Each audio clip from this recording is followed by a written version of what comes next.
San Diego, it's time to fire it up. From the beaches to the ballparks, from the Gaslamp to North County, no one knows America's finest city like he does. You can't just punt on a Manny Machado prime year. He's a fourth-generation San Diegan, born and raised in the heart of this community.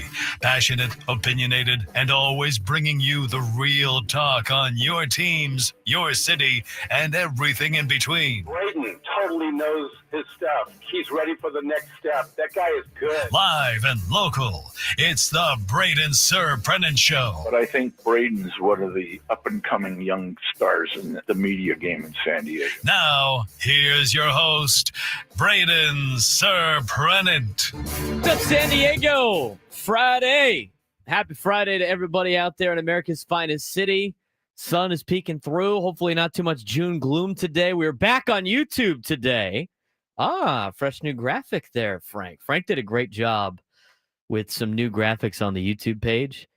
And we got a lot of new ones here. We got a lot of great new graphics that we're going to unveil in the next week or so, but not going to do too much today. But we are going to have some coming up next week. We might have a little bit of a tease on the YouTube, so go check out the YouTube page. We got some new graphics for the show on the Braden Surprenant Show. I'm Braden Surprenant. He's Frank Marchese, getting things started on a Friday. Got a big show planned again today, as we will have multiple guests. We'll be diving into a lot of different topics, as always.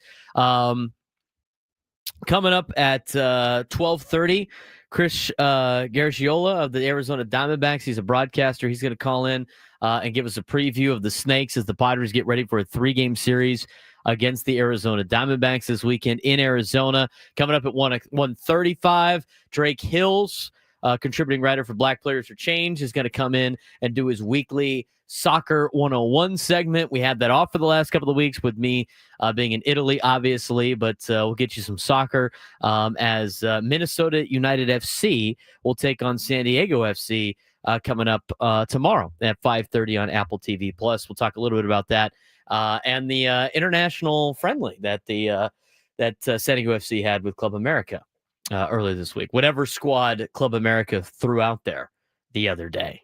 Definitely not their A, probably not their B, maybe a mix of their C and their D squads. If you have multiple players repping triple digits on your jerseys, it's going to be a little bit different. We tried to get John Wilner on too, and I don't know. I mean, he was still kind of waiting, so that might be a last-minute guest to talk a little bit more about this house settlement that we're going to get into today. We've punted it throughout the entire week, but there's a lot of things that are impacting San Diego State athletics here in the last couple of weeks. One is the House versus NCAA settlement that we will talk about. It definitely puts in a lot of rules that will eliminate some of the wild west that is college athletics. And it's going to help out the Power 5 or the Power 4, I should say, probably a little bit more than everybody else. And we'll take a deeper dive in that and talk a little bit about how it affects San Diego State and how it affects their football program and how it affects their basketball program. They got a new collective that they have launched for their fun for all of their sports teams that we'll talk about. And then on top of that, we have gotten some rumblings and rumors about potential TV contract with the Pac-12 that obviously affects San Diego State, as well as who could be the last member of the Pac-12. They need one more member before they could become, a power conference. I mean, power conference. I don't know if they're a power conference. San Diego State and the Pac, whatever it is, Pac-8, Pac-9, I guess, since Gonzaga will be a basketball-only school. We'll talk about all of that. It sounds like they're looking to might be adding a school very soon. UNLV seemed to turn down the idea of being a Pac-12 school. It sounds like they might be leaning towards the state of Texas to potentially add their 8th football program. But we'll talk all about that and what the money might be in terms of a TV contract in the 11 o'clock hour. And that's going to be a lot of information for all you Aztec fans out there. Some of it's good. Some of it is not that great. But we'll talk about that in the 11 o'clock hour. I do want to talk more about Padres baseball. Obviously, we got a lot of Padres baseball topics to talk about. one that we're going to get into right now when it comes to the Padres trade deadline watch. Dennis Lin had an article yesterday or earlier this morning about it, and some interesting ways that the Padres can navigate. We're going to get to that in just a second. Mike Schultz manager report from earlier today on with Ben and Woods we'll talk about in this hour. Later on in the noon hour, again, we'll talk more about the Arizona Diamondbacks and the San Diego Padres, and we'll take a look at what might be a deeper issue for the Padres, more than just left field, more than just the catching situation. And it might have to get addressed at the trade deadline. Maybe some health can help the Padres out there as well. We'll talk about that at noon. We'll get our sports thread, try to get somebody qualified with our midday sports standoff coming up at 12:45. And we'll have a lot of different things ready to go for you coming up on the show. But I did want to mention that and get things kind of started. Let's talk about the trade deadline. Let's talk about what the Padres can do coming up at the trade deadline. Dennis Lin had an article about the Padres trade deadline watch. Jim Bowden had an article yesterday, 50 days out from the MLB trade deadline. Now, overall, looking at the trade deadline and looking at what the Padres need, I think a lot of people already understand that the Padres need to go get a left fielder. I think that's definitely a problem. Whether or not they can find a catcher will remain to be seen. But right now, with the way there's not a lot of, I wouldn't say hope, but there's a lot of question marks in whether or not the Padres are going to be able to get some of their starting pitching back, has now put into a point where you might have to be in a situation in which the Padres might have to look at the starting pitching positions in order to bolster their starting rotation. So we'll see what the Padres decide to do, but kind of laid out in that Dennis Lin article, over a 5-month stretch last year, the Padres had traded away 19 players, including 11 of their 17 top prospects, for 8 players. 4 of whom are already gone or hitting free agency this offseason: Dylan Cease, Luis Ariz. And the moves underscore A.J. Preller's aggressive win-now approach, which has left the farm system depleted and has increased pressure to contend in 2025. Now sitting at 38-29, 2 games behind the Dodgers, the Padres face another pivotal trade deadline with key questions. Left field obviously remains a glaring hole. You have potential trade targets with that. Now, in the article, Dennis Lin talks about the fact that the Padres and A.J. Preller had been talking about Jarren Duran for the last year. Now, Jarren Duran, not a big power number guy, is a left-handed hitter, which the Padres kind of need some right-handed hitters, but beggars can't be choosers. And when we've seen from A.J. Preller over the last couple of years as the general manager of the San Diego Padres, is that when he's fixated on a player, he's going to do whatever it takes to potentially acquire that player. So he's been fixated on Jarren Duran for a long time. Now, adding another lefty to the lineup is interesting. But at this point in time, with what the Padres need in left field, again, they can't necessarily be choosers if they're beggars. The other name that's been thrown out there is Luis Robert Jr. Luis Robert Jr. is interesting in the sense that you'd be trading to try to get him back up to what he was before this year. And this year, he hasn't been great. He's been okay. And maybe a new lease on life and being part of the Padres organization is a risk that the Padres are willing to take. But again, it's not like he's going to be significantly cheaper. He has a couple years of control, just like Jarren Duran does. And I'm sure the White Sox are going to hold him to a level of this is what the player he is, or like that he was, and the player that he could be. So that's the left field situation. Obviously, Michael King's return is uncertain. We have no real timetable on that due to a mysterious ailment, at least laid out in the Dennis Lin article. Yu Darvish health is obviously fragile at age 38. He's on this trip. He's going to be making some appearances over in the Phoenix area at the Padres spring training complex. But if you're a team that's contending for 2025, you need to have those guys back. And if you don't have those guys back, that's another area that the Padres have to go out there and potentially acquire. It's still a concern.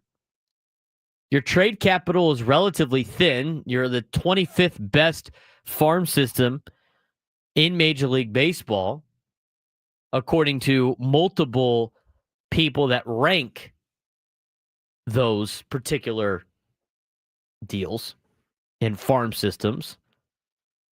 And your payroll is already over the section luxury tax. Now, that being said, it sounds like there's going to be some flexibility. And according to the Dennis Lin article, do not be surprised if the Padres go over the third threshold. They might probably have a little bit more flexibility. So despite all of those potential problems, despite all of those needs that the Padres have, the one thing that's the biggest wild card that everybody in baseball continues to talk about is A.J. Preller's track record suggesting an aggressive deadline looming as San Diego eyes October. I think the Padres do have to be aggressive. Now, it doesn't sound like the Padres are interested in trading Ethan Salas or Leo DeVries, and I don't think they should. But when you are in a win-now mode, and when I mean win-now, I mean your players that are under big contracts in the prime of their careers, you have to go after it any chance you got every single year. And right now, they're 9 games above 500. They're 2 games behind the world champion Dodgers from a year ago. And they're right there in the thick of things. But they have some holes currently that everybody knows about, left field and the catching situation. Starting pitching was not a hole relatively at the beginning of the year, but it might turn into one if you can't get these guys back healthy. And then there is even a more glaring issue that we're going to talk about at noon that stems from the offense not pulling their weight and starting pitching not going deep into games. We'll talk about that at noon. But when we come back, let's talk about the 2 names that were listed in this Dennis Lin article. Should the Padres take a risk on Luis Robert Jr. despite his poor numbers, or is Jarren Duran the better fit? We're going to talk about that when we come back, maybe throw in some other names that the Padres might go after at the trade deadline. Again, trying to help this ball club out as much as we can after an off day, getting you ready for Padres Diamondbacks later on tonight. I'm Braden Surprenant. This is the Braden Surprenant Show, just getting started on San Diego's #1 sports station, 97.3 The Fan.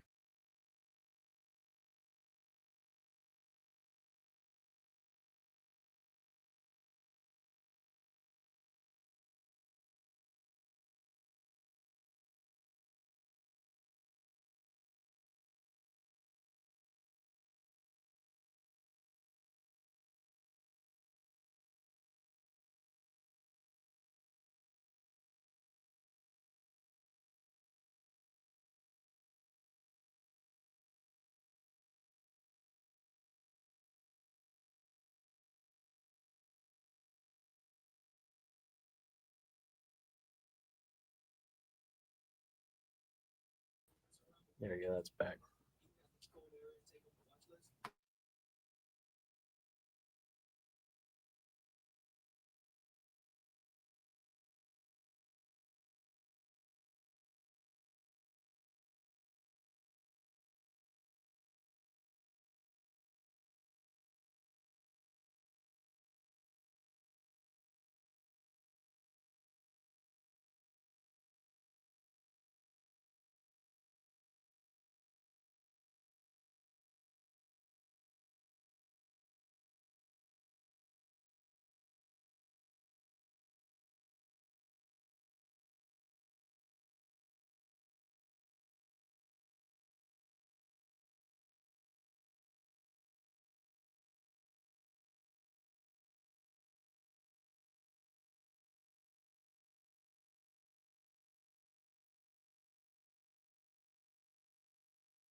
10:18 on a Friday. Braden Surprenant show alongside Frank Marchese. We're back on YouTube today.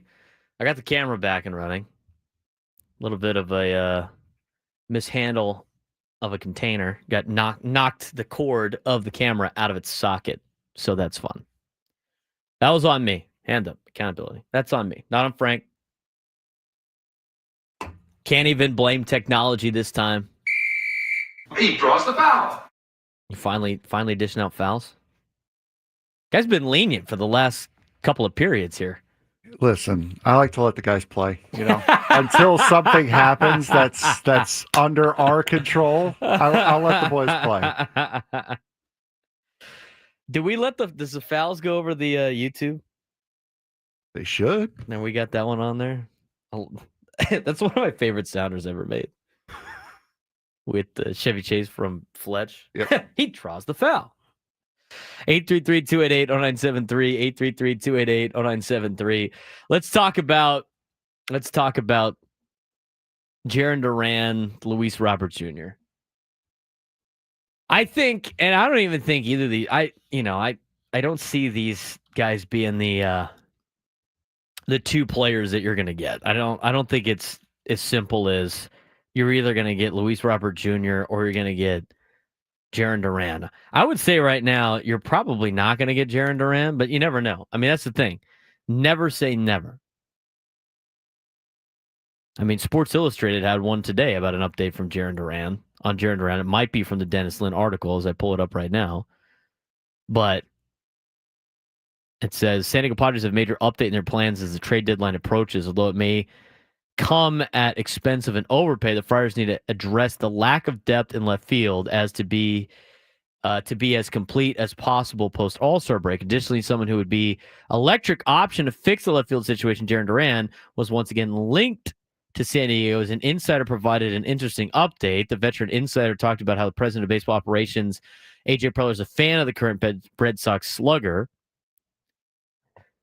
Finally, a Los Angeles Dodger all-star paid an incredible compliment to Padres fans, although a veteran is new to the Dodgers and Padres rivalry. He became acquainted earlier this week, blah, blah, blah, blah, blah, blah, blah, blah, blah. So not really too much to say on that. But Jarren Duran, this was kind of the deal that happened. This started a bubble a little bit when I was in Italy. I don't mind Jarren Duran being on the Padres. I think it'd be a good pickup for them. I just, at the same time, you're adding a left-handed bat when you need some right-handed bats. I don't think you could really, pick and choose at that particular sense, but he's got a 1.6 WAR, a 271 batting average. He has driven in 38 runs. He's got 5 home runs, which is not the greatest, but at this point, it's better than what you're getting out of a lot of your players right now. And you look at overall control of Jarren Duran, you get a couple years of control. Jarren Duran, as of right now, on the Boston Red Sox, as I can't find his, there it is, arbitration eligible until he is a free agent in 2029. Now, there is a club option in there, but I think the club option goes away if Jarren Duran is traded. Jarren Duran this year, as I mentioned, 1.6 WAR with a 271 batting average, 753 OPS, a 109 OPS plus, so just 9% better than an average baseball player in Major League Baseball. And obviously a significant upgrade to left field. Let's take a look at Luis Robert Jr. Now, Luis Robert Jr. for the Chicago White Sox. I do have to preface this. Jarren Duran is 28 years old out of Corona, California. Luis Robert Jr. is 27 years old. He's about to turn 28 in August. This season, Luis Robert Jr. has a 0 WAR. He's hitting 187. He has driven in 26 runs. And he has hit 6 home runs. He is a center fielder by trade, which could improve his defense in left field, as he is near the bottom of fielding in center, but probably could be a very, very good left fielder for the San Diego Padres. And when it comes to his contract or how many years of control you would have for Luis Robert Jr., He is. I was to try to find it on baseball on Fangraphs. For some reason, it's not. There it is. He's getting $15 million this year, and he's got a club option for $20 million next year and $20 million in 2027. Jarren Duran is getting like $3 million this year. So when you're just weighing out the two, and I don't think these are the only two. I think the Padres could make a move with Miami for the Christian High product and Stowers, or maybe Sanchez against Frank and the Padres fans will with Jesus Sanchez.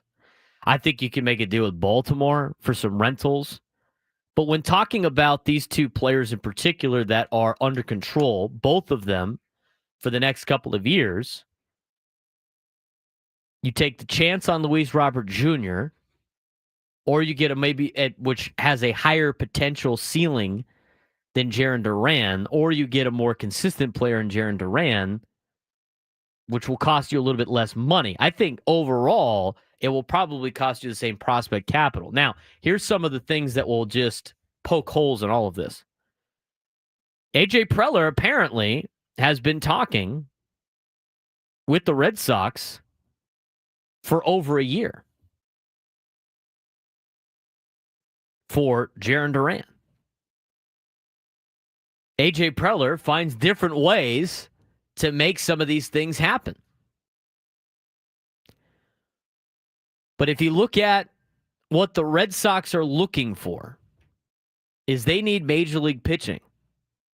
Now, they probably need more starting pitching than anything else, but the Padres do have some bullpen pieces potentially available. A bullpen is the strength, even though it might turn into a weakness here, as we talk about in the noon hour. He has multiple years of control, again, with club options, Luis Robert Jr., in comparison to Jarren Duran. And right now, even though you would think that Luis Robert Jr. would be slightly more affordable, it sounds like the White Sox are trying to sell him for what he was more than what he is. The good thing about Luis Robert Jr., though, is, again, you could view him as a rental and sell it as a rental because he's not worth $20 million a year on a club option. And so for Luis Robert Jr. being a rental and not putting up good numbers, you could probably negotiate the price down with the Chicago White Sox a little bit, or just kind of building for the future. And so you add a guy like Luis Robert Jr., by the time you acquire him, if you acquire him by the deadline, which is in 49 days, his contract or the money that is owed to him would probably only be about $8 million, or maybe slightly less than that, to account for the money that has already been paid to him this season. And then at the end of the year, if he doesn't do well, or regardless, you could just let him go, not take the club option for $20 million. So do you want to take, maybe it's a little bit more affordable for Luis Robert Jr. and you're hoping for more, or you trade a little bit more for a guy like Jarren Duran, you might overpay, but you have him under control for a couple of years, and he's probably a more consistent piece. You're not relying on hope and a prayer. It's an interesting topic of conversation. Do you want the for sure thing, or do you want the thing that could turn into a higher ceiling by taking a chance? At this point in time, I don't think the Padres are in a position to take major risks with their moves. They have to hit on these guys at the trade deadline in order to be successful. I don't mind the rolling of the dice on Luis Robert Jr. It would have to be almost like a steal of a deal in order to make that happen. Jarren Duran, on the other hand, you'd probably have to overpay, but it's more of a sure thing.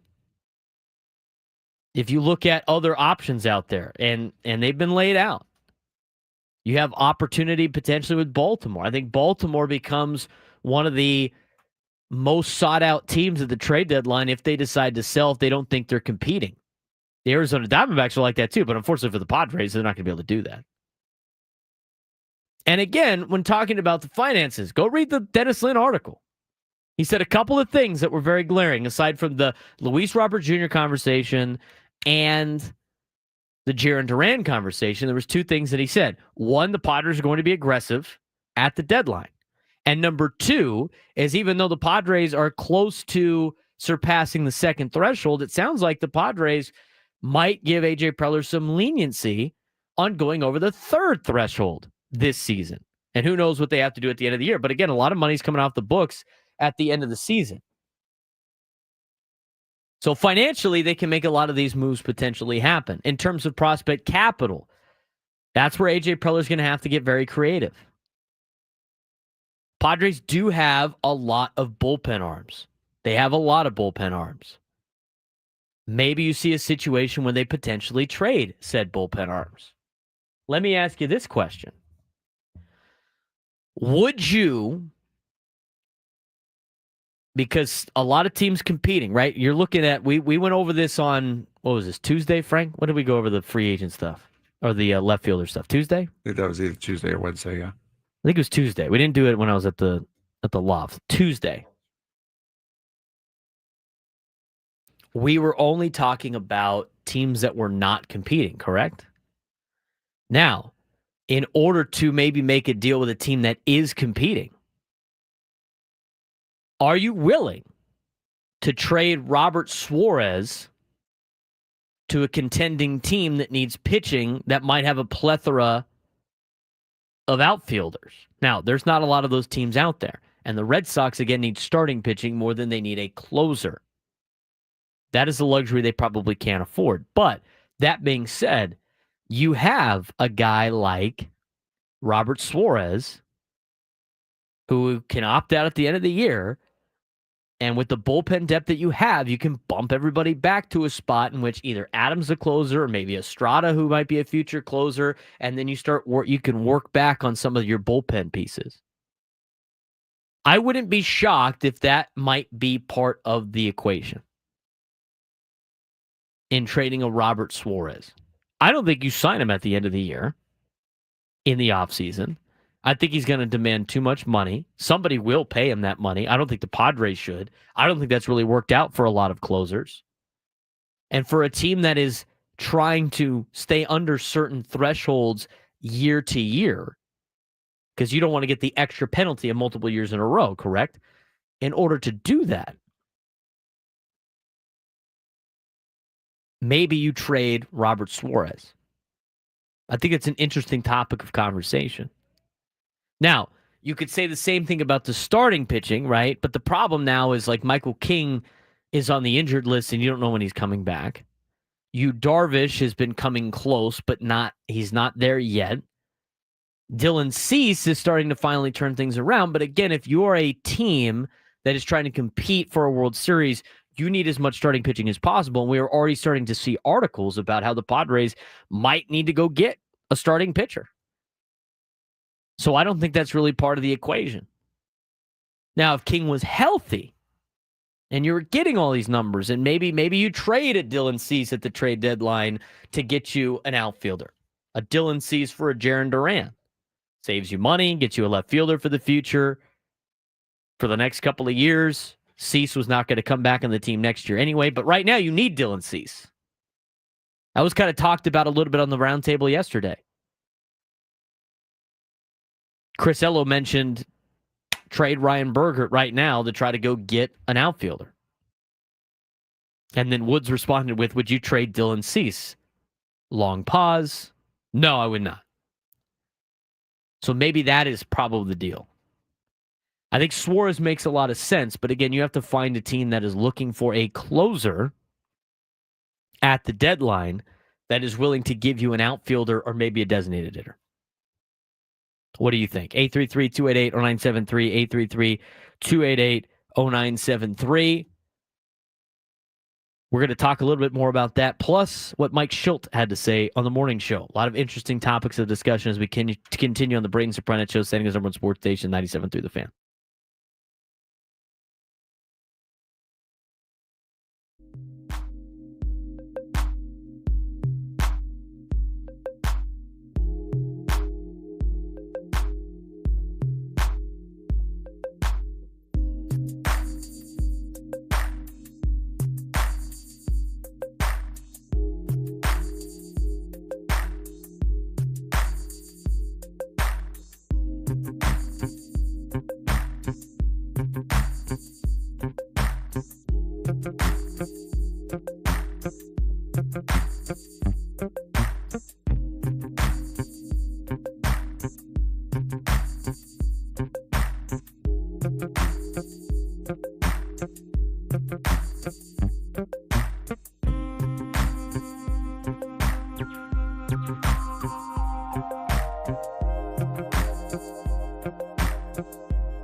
10:38 on a Friday morning, getting ready for the series against the Snakes. Braden Surprenant, Frank Marchese, Braden Surprenant Show every day from 10 to 2 on San Diego's #1 sports station, 97.3 The Fan.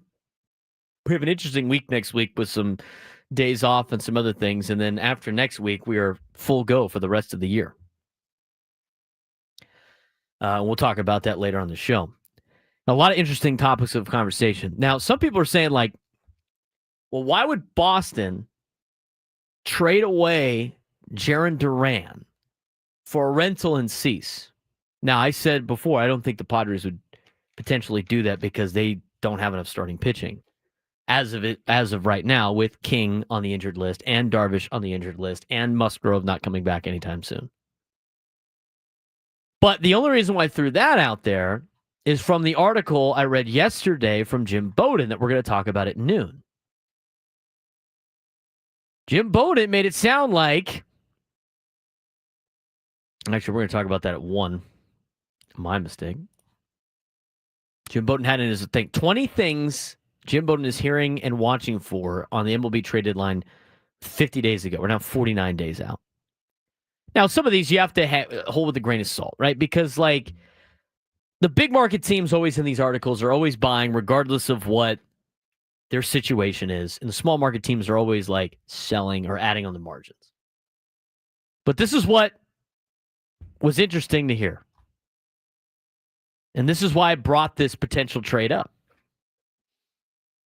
And I don't think the Padres would do this, or the Red Sox, but it's interesting to say the least. After subpar starts, this is from Jim Bowden's article.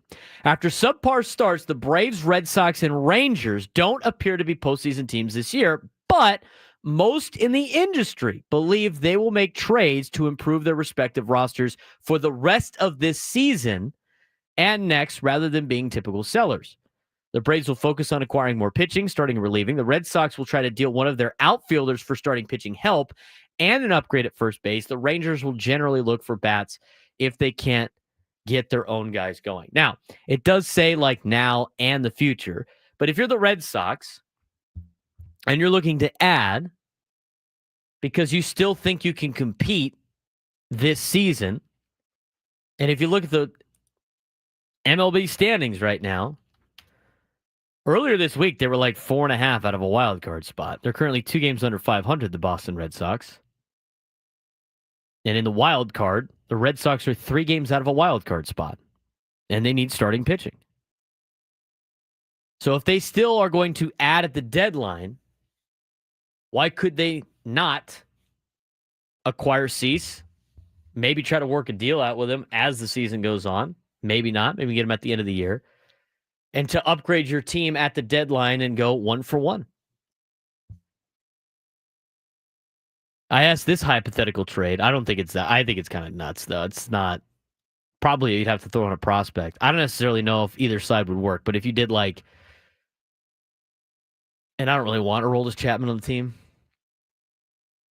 but if you dealt them Robert Suarez and a Dylan Cease for Jarren Duran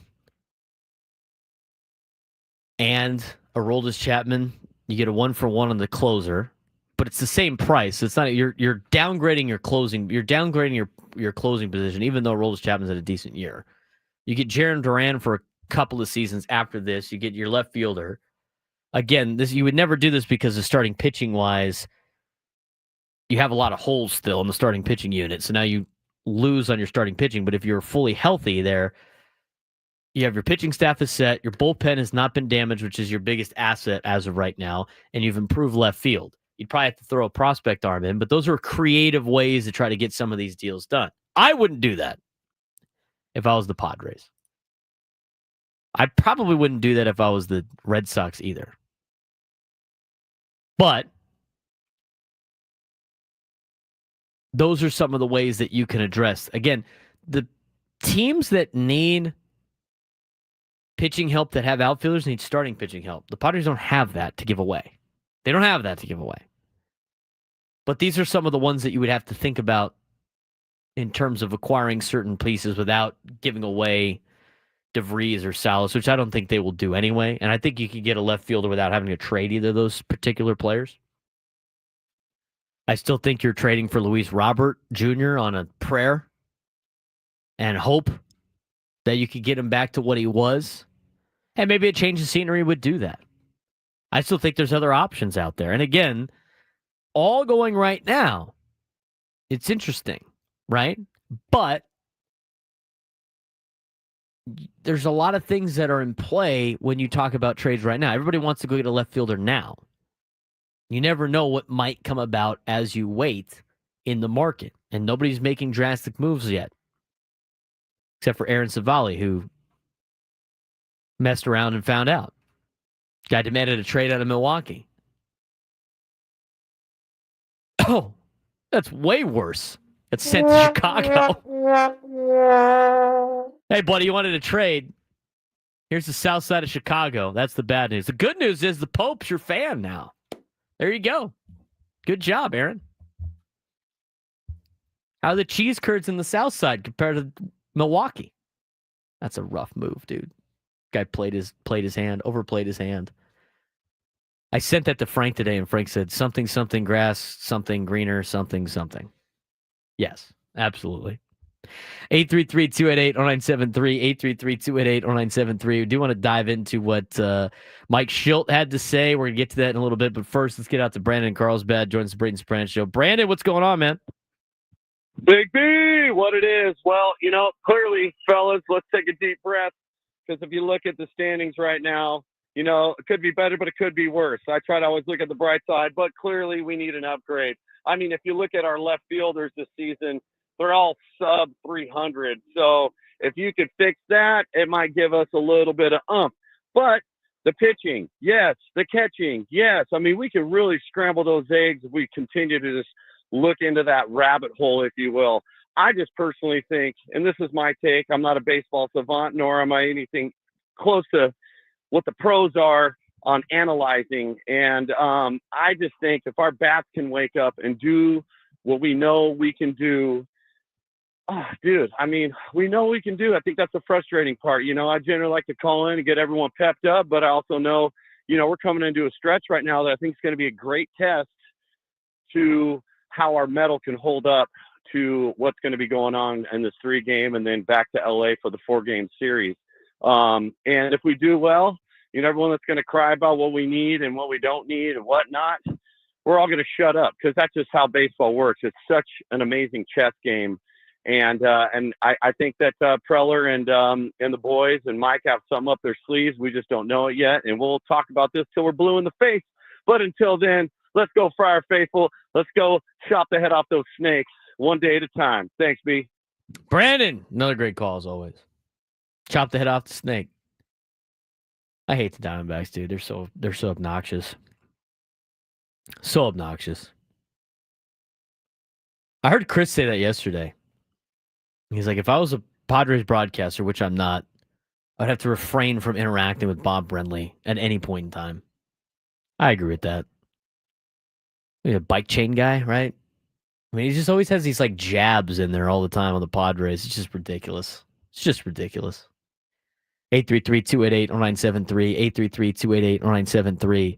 Let's get to the manager's report from earlier today. There's a couple of things that we did want to play from the manager's report that was on with Mike Schilt was on with Ben and Woods earlier this morning. Here's what happened earlier today on the manager's report with Mike Schilt, refreshed by EcoWater SoCal. Obviously, a big question mark is the top of the order has not been doing that great. I had some, Kevin Acee laid it out. I mean, your leadoff man is hitting under 250. I think it's like hitting like a $187 Fernando did in the last whatever amount of days, and the two hitters hitting like 212, which is Luis Ariz, and your cleanup hitter's not hitting that well either, and Jackson Merrill over the last couple of weeks or so. So the question becomes, you move things around, and what are the thought process on potentially moving Tatis from the leadoff spot? The lineups,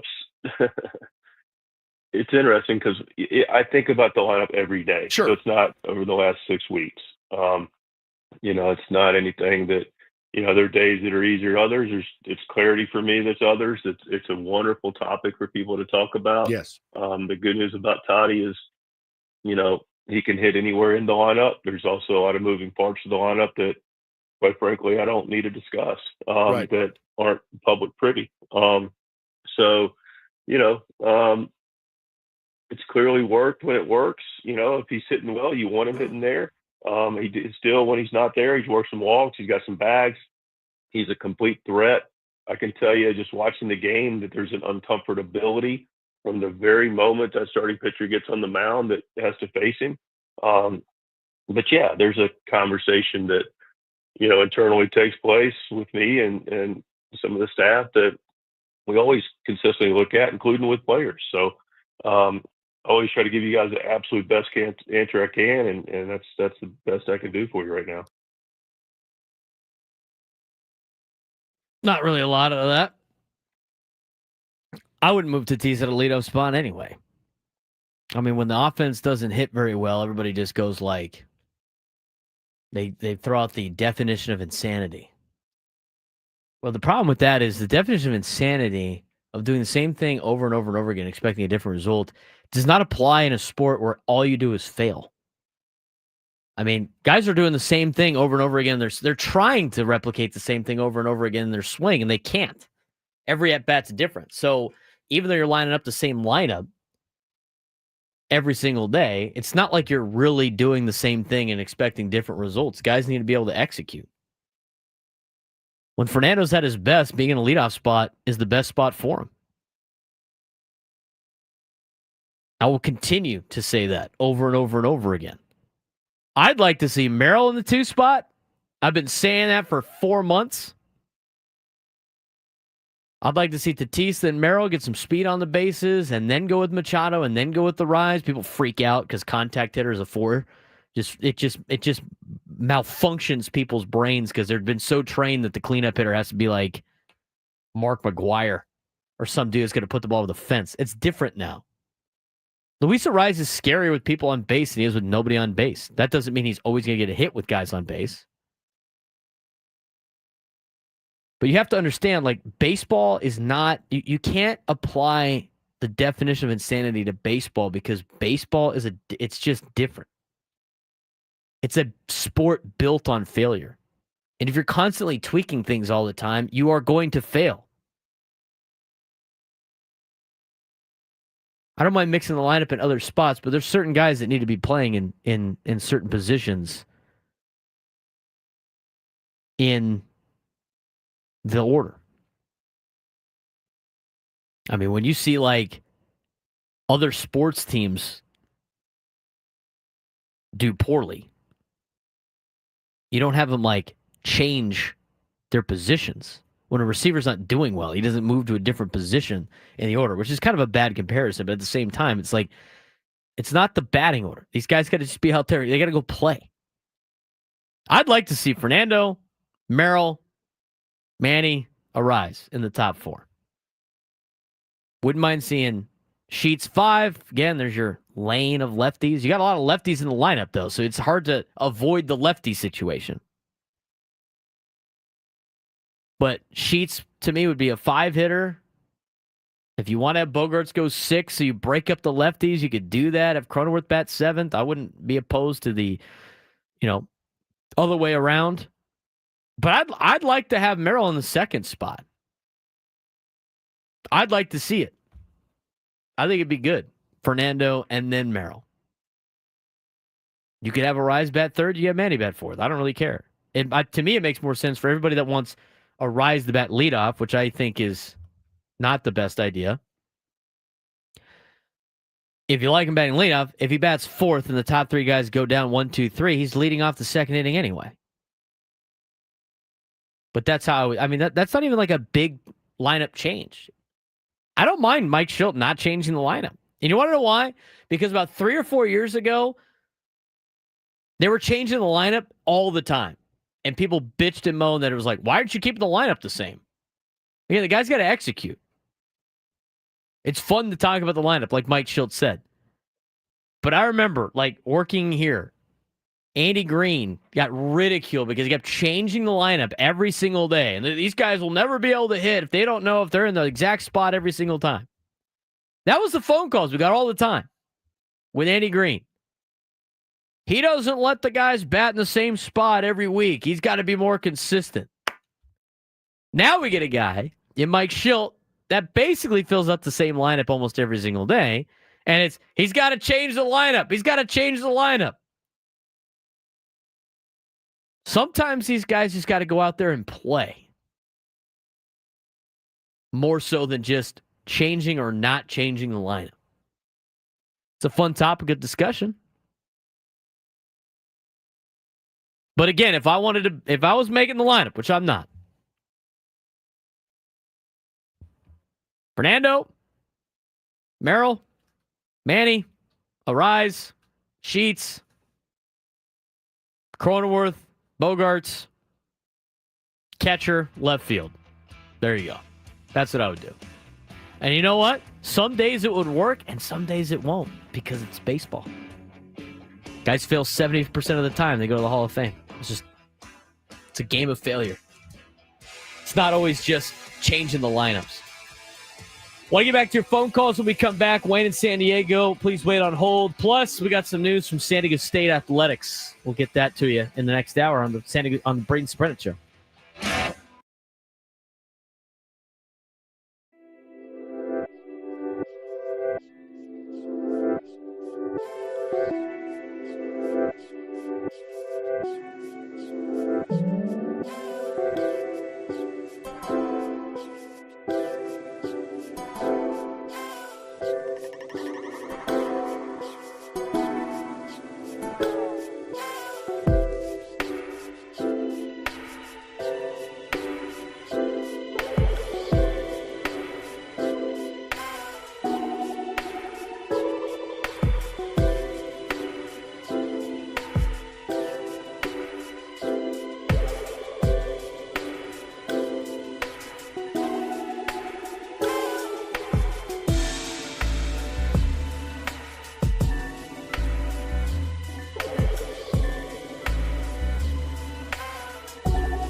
11 o'clock.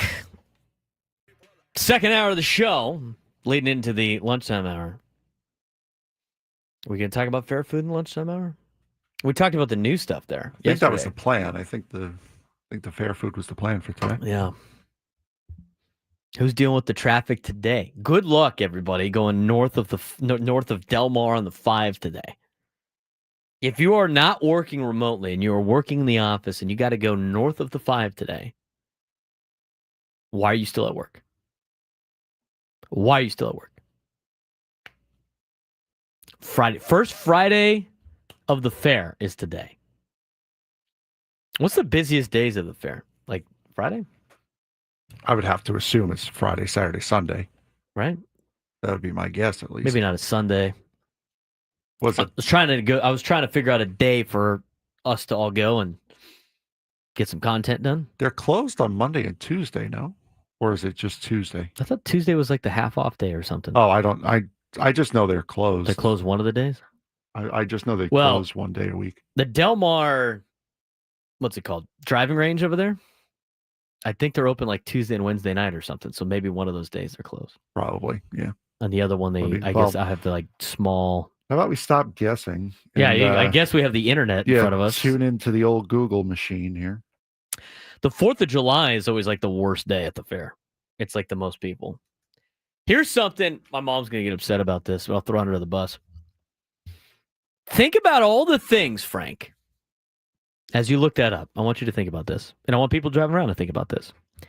All of the locals out there, the multiple generation San Diegans, think about all of the things you know as a local you should never do on certain days because the place is going to be packed.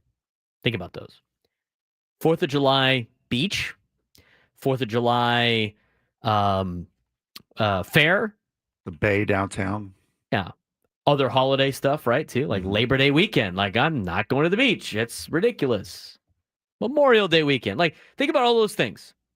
Think about all the things of, like, days you don't go to the theme parks in Southern California. Like, you should probably not go to the theme park during the holidays, up at Disneyland.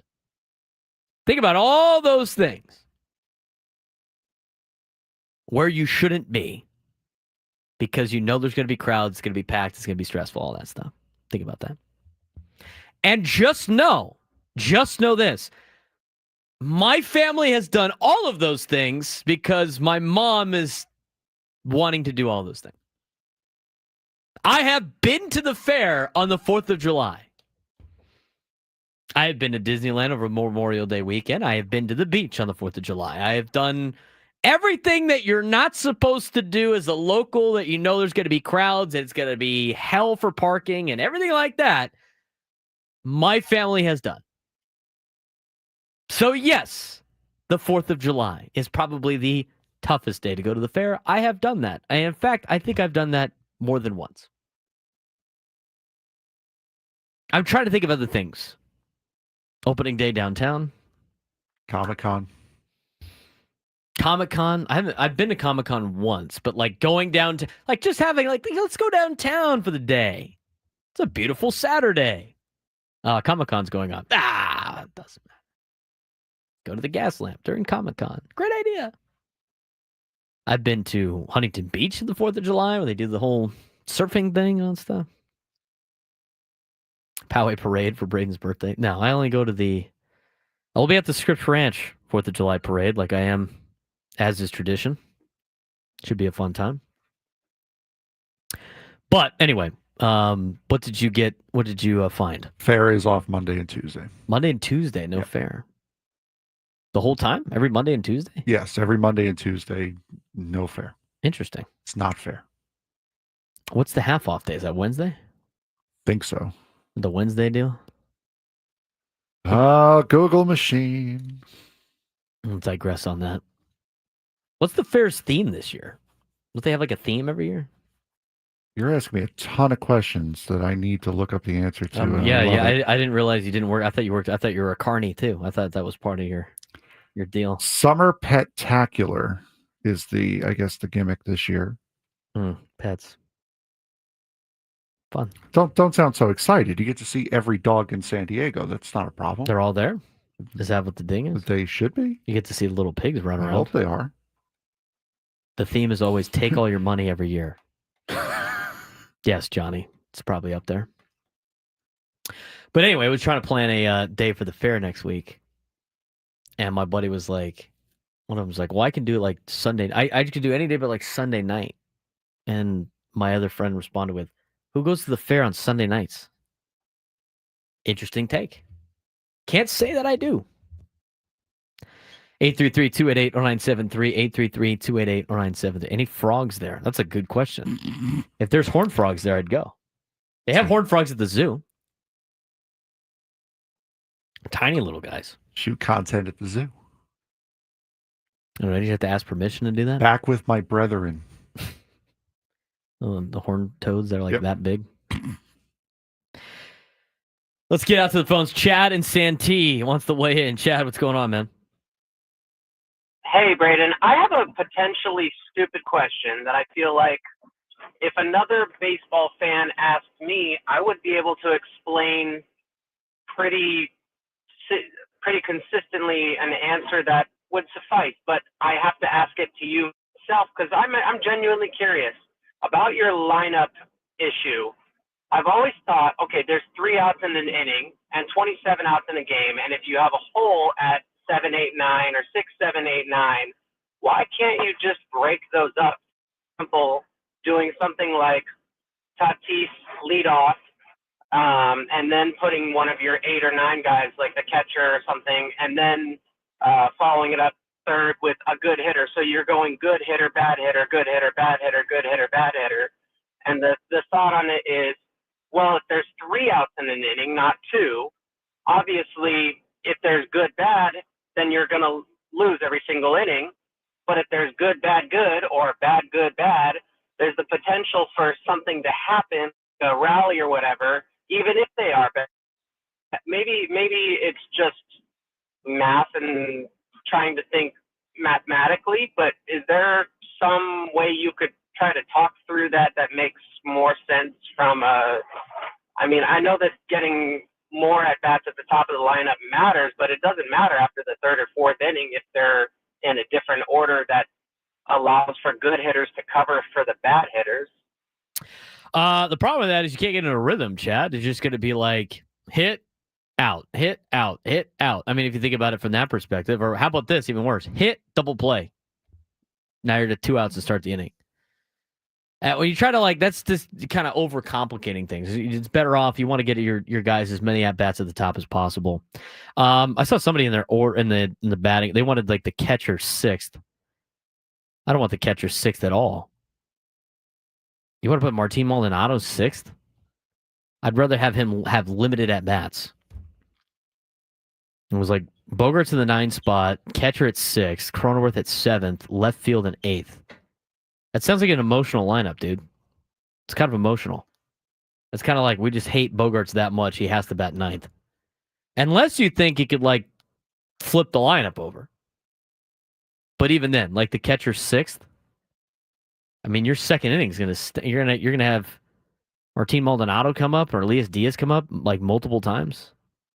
I don't know about that. 833-288-0973, 833-288-0973. Appreciate the phone call from Chad. Okay. We look at and transition into,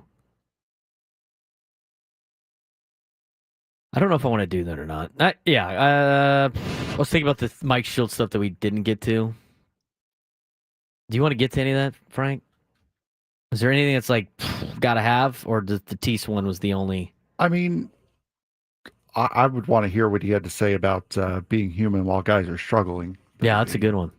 Earlier today on the manager's report, here's what happened earlier today on the manager's report with Mike Schilt. Refreshed by Ecowater SoCal. We talked about Tatis potentially moving out of the leadoff spot. Didn't sound like that was going to happen. Here is Mike Schilt talking about what it's like being human when guys are struggling. Especially in the, micro world we live in where, they're not getting those reinforcements anywhere else other than, internally or, you mentioned the family trip, people that are going to support them. And, that's our little bubble that, does support each other and knows how hard the game is. And, insulates from, the challenge that is the game. And, specifically Jackson, yeah, absolutely. He's a really talented player. Clearly he's demonstrated it. I think it would be,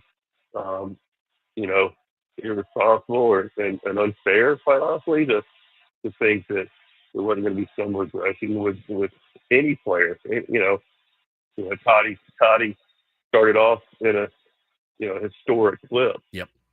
We all would love for that to happen. Jack has started off in an amazing, an amazing start. And things do kind of normalize to a certain place, to the back of the baseball card. And we ride it when it's good, and we're excited about it. We want it to continue. Of course, they do too. But we also recognize that, it's a long season, and balls are going to be hit at people, and it's just you're not going to get borderline strike calls, and it's just a game, right? And so, yeah, you completely remind Jackson that how good you are and how wonderful a player you are, and try to continue to remind them of all these things, what you do to have success. But the good ones like Jackson, they do need it. They need a human element.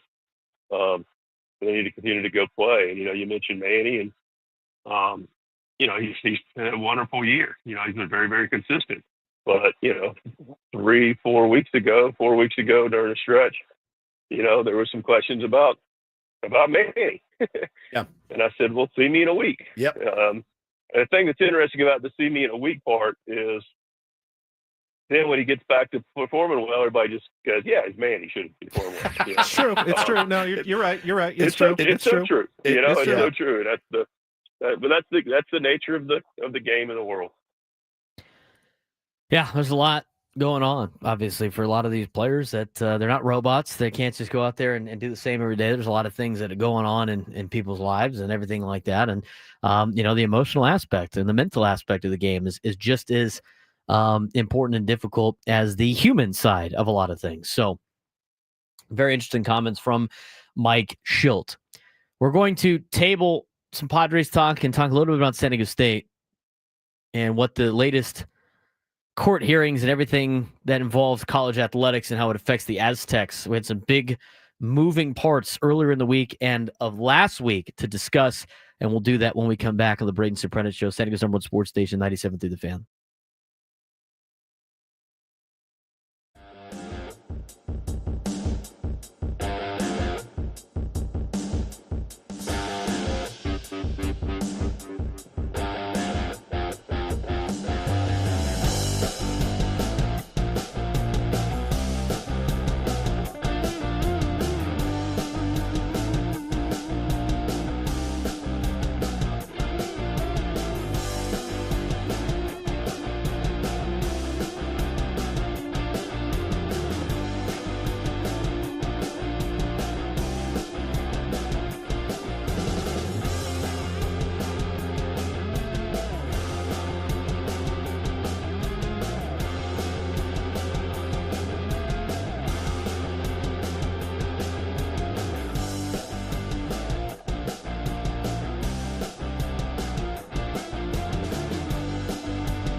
11:18 on a Friday. Look at my camera set here.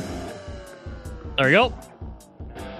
We got the College World Series just getting underway. Arizona, Coastal Carolina, a rematch from a couple of College World Series ago. They're about to get started in Omaha. We have the U.S. Open going on. We have Frank's watching Formula One. What are they doing? Like qualifying? It's the first practice session. Practice session in Canada. And then right after that is Auburn versus who? Just missed it. I don't know, but they won't. Alabama Auburn, which I do not believe is. What is that? I don't believe that's. It's SEC got to be tournament. basketball. No, it looks like. Oh, maybe it is. A replay of SEC basketball. Thanks, Great. ESPNU. Isn't that what the SEC network is for? Well, you know. Play stuff like that. They just got underway in Omaha. We also got the U.S. Open going on this weekend. Do we have an update on the U.S. Open?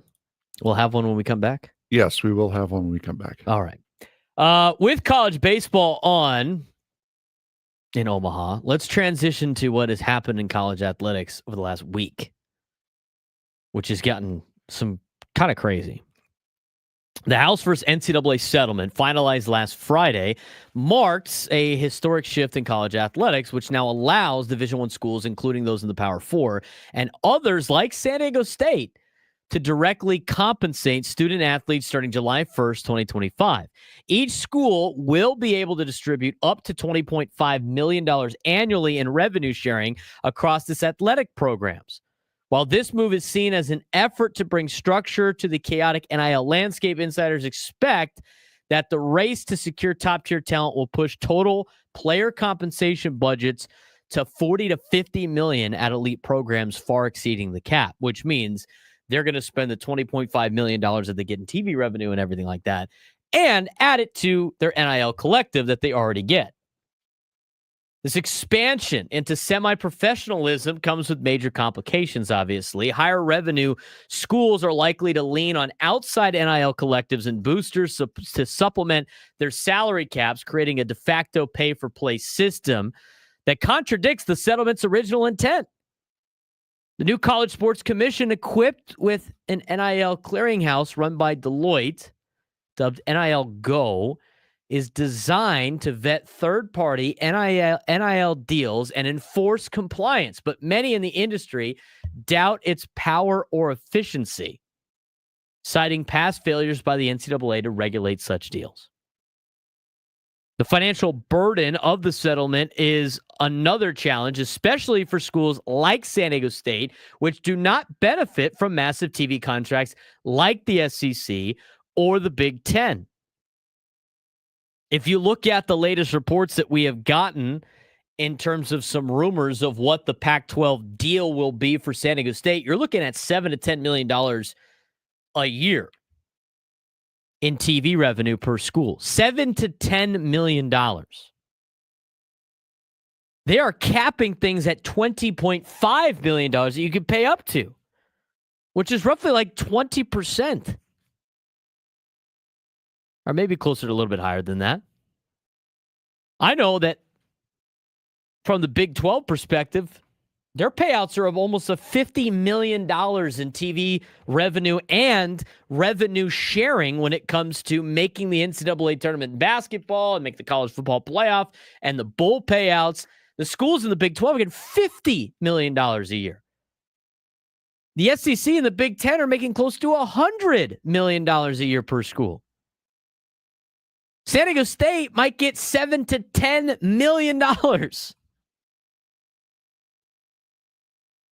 And so now schools are scrambling to cover $20 million cap through a combination of student fees, which is insane, increased fundraising, university subsidies, and even cost-cutting measures like reducing non-essential sports or athlete benefits. Some programs have already begun slashing sports outside of football and basketball. Even within athletic departments' internal strife is growing. Coaches from different sports are lobbying for a larger share of the revenue pool, potentially straining relationships. With no mandated formula for how funds should be split, schools are on their own to decide, leading to clashes between football, basketball, and Olympic sport programs. Additionally, new revenue share contracts are being written with language rarely seen in college sports, buyout clauses, injury clauses, performance-based incentives that mirror pro sports. But these deals are legally untested, and with players now seen as semi-professionals, disputes over compensation could become common. The financial structure of college sports is now being fundamentally reshaped. Programs will have to budget seasonally, managing rev cap, resources across different fiscal years, which may lead to NFL-style roster planning and cap manipulation, including possible tanking to save money for future transfer portal spending.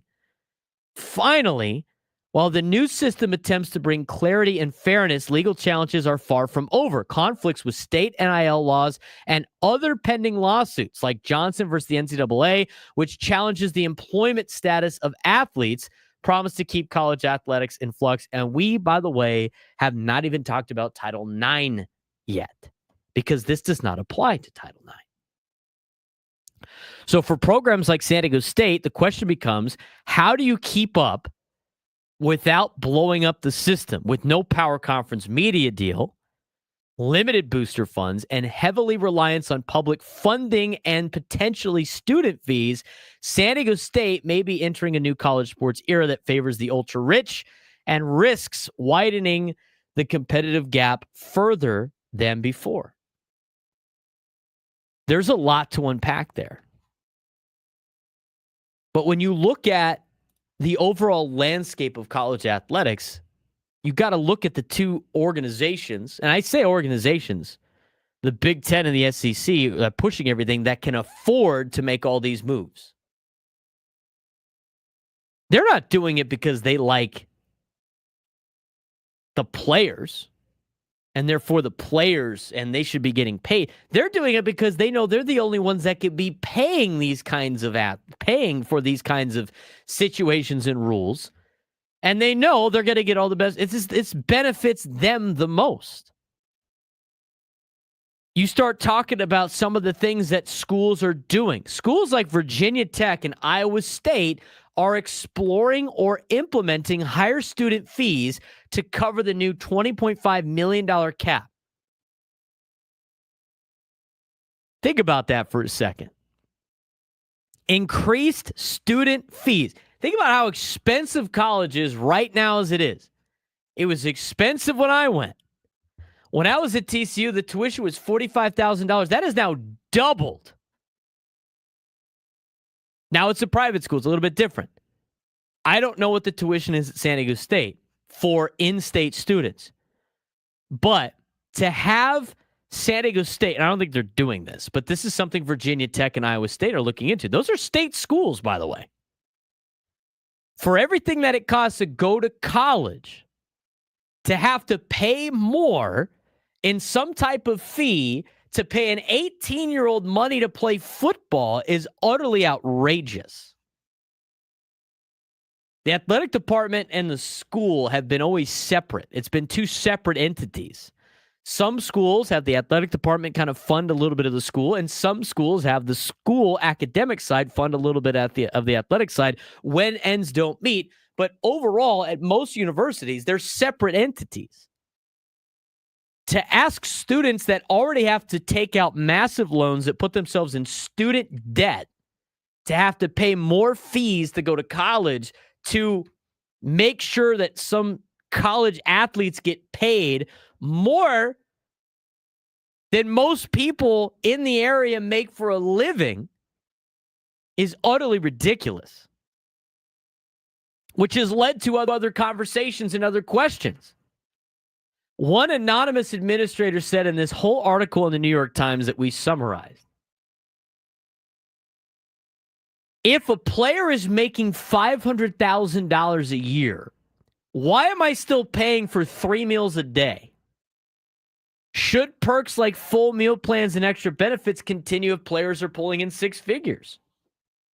I mean, think about the deal that they're getting. It's a pretty insane deal. It was already a crazy deal. And it was never enough. And here's the thing, it will never be enough. The more you allow, the more they will take, and the more they will push for additional benefit. That's always going to be the case. So if you look at it, it's like, how much money is enough for a college kid to work a job? Because it is a job. I mean, being a college athlete is a job. How much money is it makes sense for them to work said job and get school paid for, and get food paid for, and get housing paid for, and all of these things? As college debt continues to increase for the kids that are going there for school. It's getting to an absurd level. An absurd level. How much of these perks and extra benefits continue if you're paying the guys? I mean, I don't make $500,000. Frank doesn't make $500,000.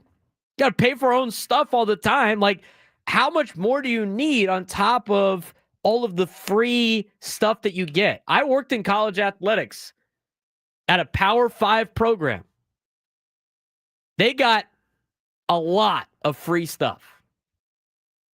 I mean, they got tons of free stuff that equates to hundreds of thousands of dollars per athlete in terms of all of the benefits.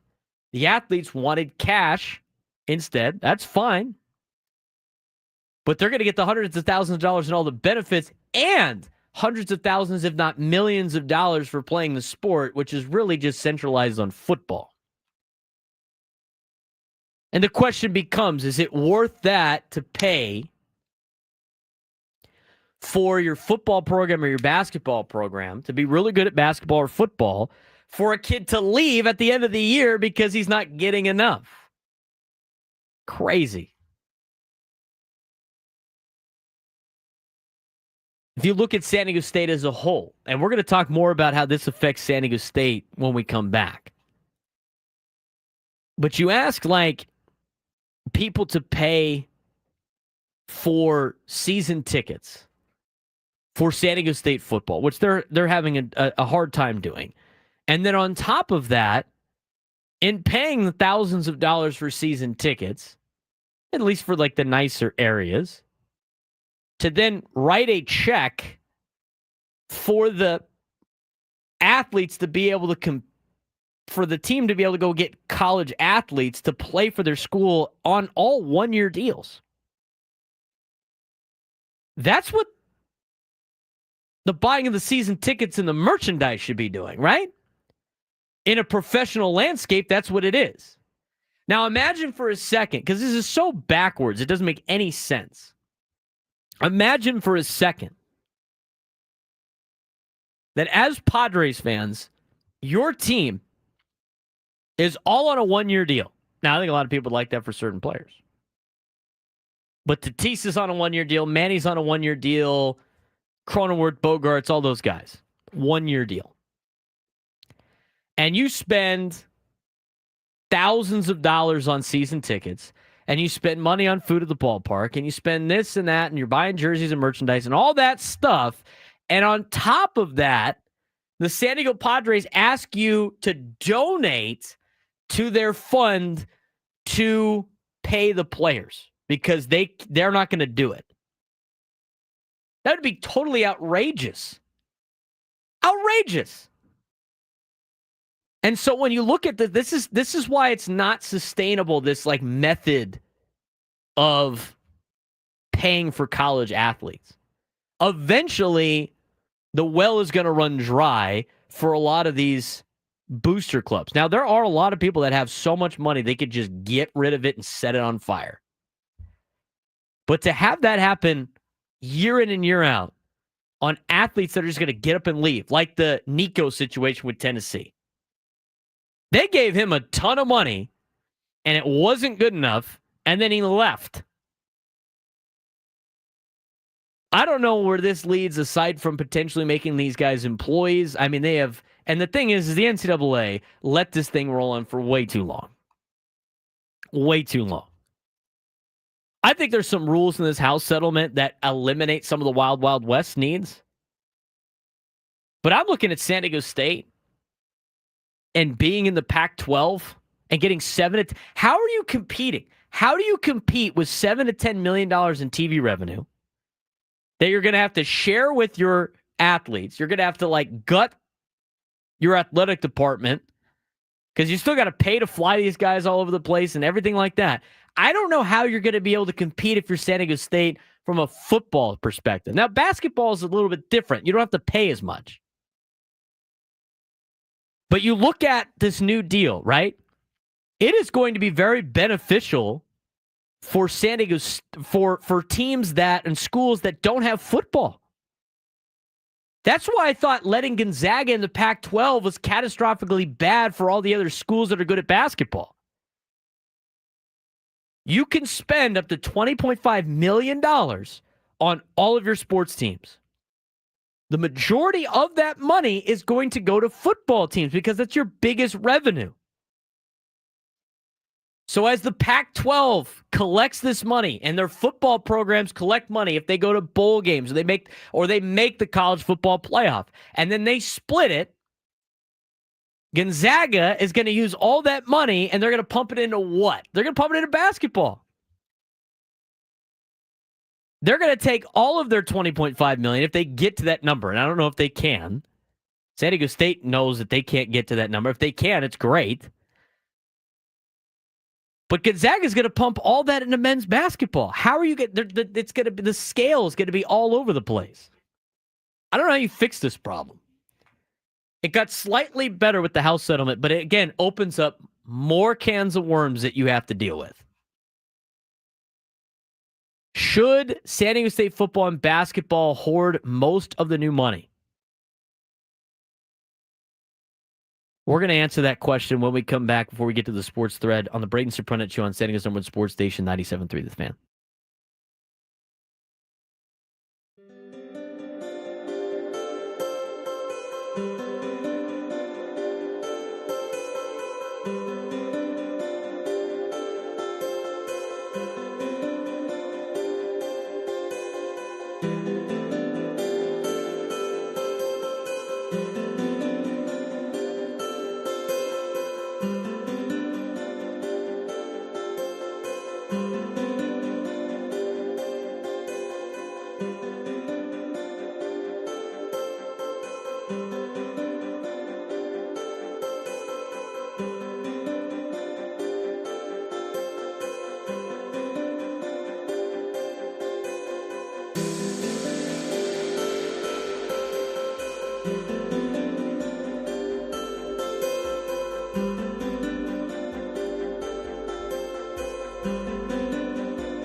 We're going to get to the sports thread in just a little bit. Again, the latest figures that we got from John Wilner about a potential contract for the Pac-12 is $7 to $10 million per school. I think that's pretty generous, to be honest with you. I mean, you're talking about San Diego State, Fresno State, Colorado State, Boise State, Gonzaga, Washington State, Oregon State, and who knows? Sounds like it might be Texas State. I don't know if any of those schools are going to drive major TV revenue. Everybody freaked out about this House settlement because they had representation of all five of the conferences, the power ones. They're like, look, they think the Pac-12 is a power conference. No, they do not. They still get money from USC and UCLA and Oregon and all those schools. They still get that money. That's why they're there. Do not be gaslit on the situation of exactly what's going on in college athletics in town. Let's talk about basketball and football real quick for San Diego State. Again, they can spend up to $20.5 million on all of their sports teams in direct pay to players. San Diego State can. Now, whether or not they have that kind of money remains to be seen. But that is from a collective of a certain percentage of most of what these schools, the power schools, get. And it's set the precedent for everybody else. So if San Diego State gets that kind of money, they can use up to $20.5 million. We have heard J.D. Wicker say they don't have that kind of money. But we'll see. I would think Texas State's probably the last team in the Pac-12. But again, we've been hearing this since March about the Pac-12. We are close to a TV deal. We are close to adding our last team. It is June 13th. Still haven't had any notices yet. Any updates to the situation at hand? But again, let's say whatever the allotment is for San Diego State that they have, what percentage should be going to football and basketball? To be honest with you, I don't know how you save the football program at San Diego State. It is dire.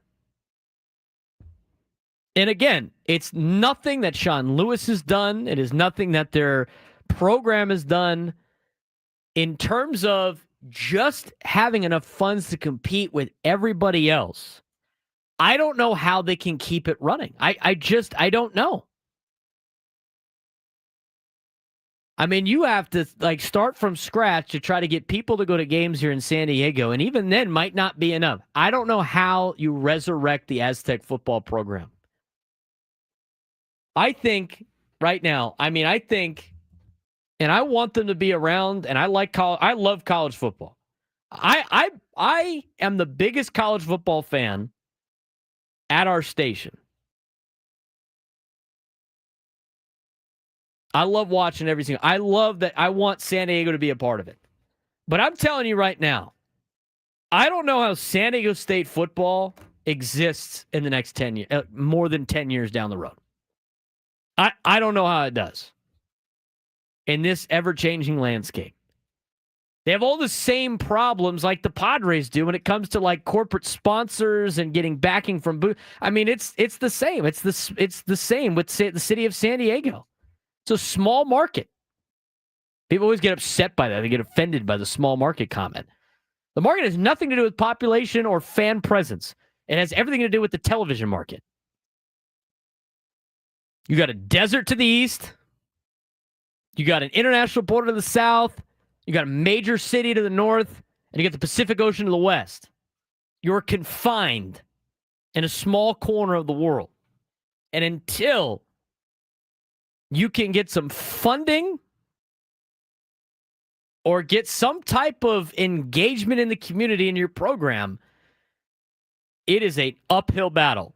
So from that perspective, and you're taking your allotment of funds, I still think you got to spend money on football to try to keep it going because it's your biggest moneymaker. But at the same time, you got to spend a lot on Aztec basketball because Aztec basketball is the best thing that program that school has in terms of athletics, at least from the men's side. You got to spend a lot of money on Aztec basketball. They got a great team this year in the fall. They got to be able to replicate that over and over and over again and continue to put money into the program and have that carry you. But, and it's a lot easier than doing it for football, but football, I don't know how you fix the football program at San Diego State and get people involved and get people to go and all that other stuff. I mean, at this point, it's just with everything laid out, I don't know how much longer they could be at an FBS level, if they even have football at all. I mean, Gonzaga is going to pass already kind of in front of you, but they're going to do all their funds into basketball. You're not going to be the biggest spender in your own new conference.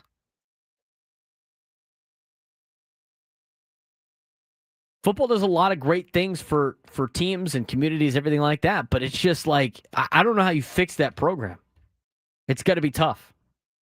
And just blindly throwing money at it's not going to get the job done either. I mean, you got to find a way to generate revenue with that program. You built a brand new stadium. Now, here's the thing, though.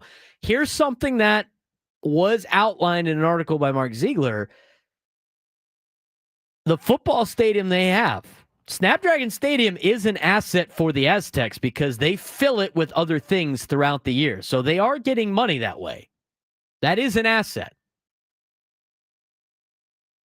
But they got to try to generate some excitement with the football program to try to tread water and then hopefully climb the way up. This is why I was screaming at the top of my lungs that they had to find a way into a power conference, regardless if they were playing by different rules, regardless if they're going to get less money than the other schools in their conference. It was going to save their ass.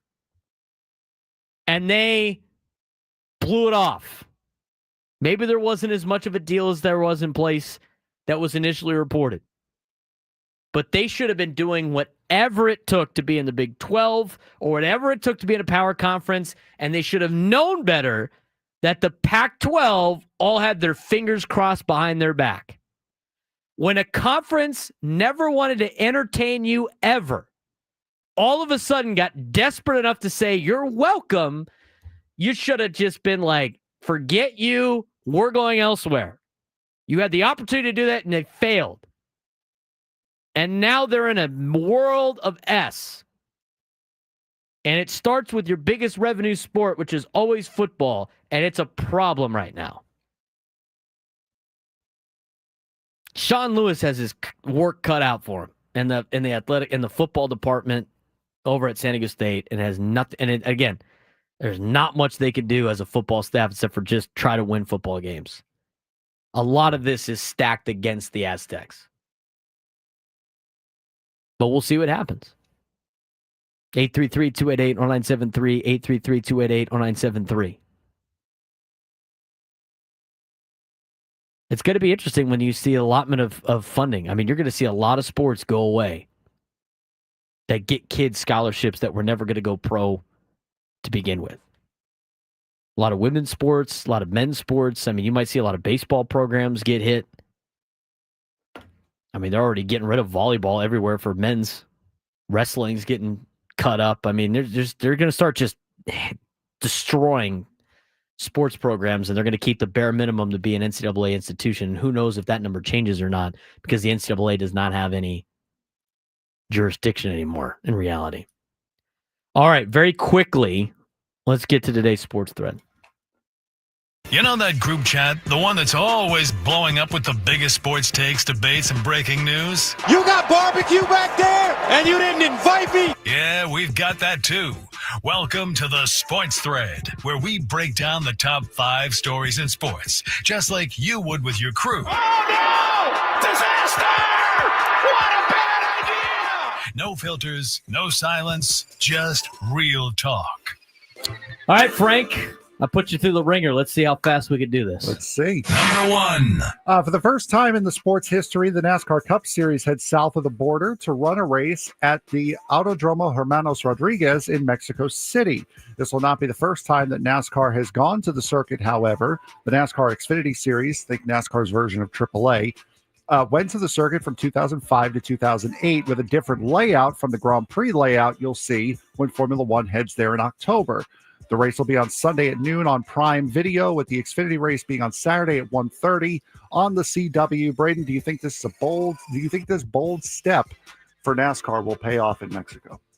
Maybe in a couple of years. I mean, Mexico likes racing. Just had a Baja 500 going on down there. Why not expand if you got tracks to expand in? I'd like to see a street race in San Diego. Fan favorite, Daniel Suarez from Mexico, so he'll be heavily backed. Number 2. News broke late last night that former Pittsburgh Steelers wide receiver Antonio Brown is wanted by law enforcement in Miami-Dade County for attempted murder with a firearm. The charges stem from a shooting at a celebrity boxing event in Miami last month. The warrant for Brown's arrest also includes a $10,000 bond and house arrest until his trial. Police had initially arrested Brown but let him go a few hours later. Is this saddening or expected, this fall from grace that Antonio Brown has had? It's kind of sad, but I mean, he's a super wild card right now. I mean, he's just off the hook. I mean, hopefully he can get some help with the things that he's been doing. And then he was still popping up on Twitter, during this entire thing. Absolutely. It's crazy. Yep. Number 3. The Edmonton Oilers tied up the Stanley Cup Finals in overtime last night. It was capped by a historic goal. Leon Draisaitl scored the overtime winner for the Oilers. It was Draisaitl's 4th overtime goal of these Stanley Cup playoffs, giving him the most all-time for a single postseason, with 2 of his 4 coming in both of Edmonton's finals wins. Could this be one of the greatest postseason runs in the history of sports? Well, it's cinema in the Stanley Cup final. Overtime, double overtime, 9 goals scored, and then overtime again. It's been pretty fun watching the Stanley Cup final. It has been absolutely incredible. Must-see television. Number 4. Cinema. Having a league with few stars is bad enough, but having a league with only one is catastrophic. The Indiana Fever have been without Caitlin Clark since May 28th, and the Fever, as well as the WNBA, have felt it. Since Clark's injury, the WNBA's national viewership is down 55%, with Indiana Fever nationally televised viewership down 53%, and probably worse, there is no announced timeline for Caitlin Clark's return. Should this be a warning to all leagues to spread the wealth as far as making new and promoting stars? Yeah, you should spread the wealth. If you're relying on one player to run your league, it's not going to work out for you. I mean, think about how long it's taken golf to be able to do what they've done without Tiger. Yeah. Great job on that, Frank. The last one was going to be about Jacob Mizorowski. Did you see my God. That was awful. Rolled his ankle. Yep. How long is he out for? He was out because of a tight calf, I believe. So it wasn't the ankle injury that took him out of the game. That was an embarrassing way to leave. Great job by Frank Marchese on the Sports Thread. When we come back, let's talk Padres and Diamondbacks on the Braden Surprenant Show.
San Diego, it's time to fire it up. From the beaches to the ballparks, from the gas lamp to North County, no one knows America's finest city like he does. You can't just punt on a Manny Machado prime use. He's a fourth-generation San Diegan, born and raised in the heart of this community. Passionate, opinionated, and always bringing you the real talk on your teams, your city, and everything in between. Braden totally knows his stuff. He's ready for the next step. That guy is good. Live and local, it's the Braden Surprenant Show. But I think Braden's one of the up-and-coming young stars in the media game in San Diego. Now, here's your host, Braden Surprenant.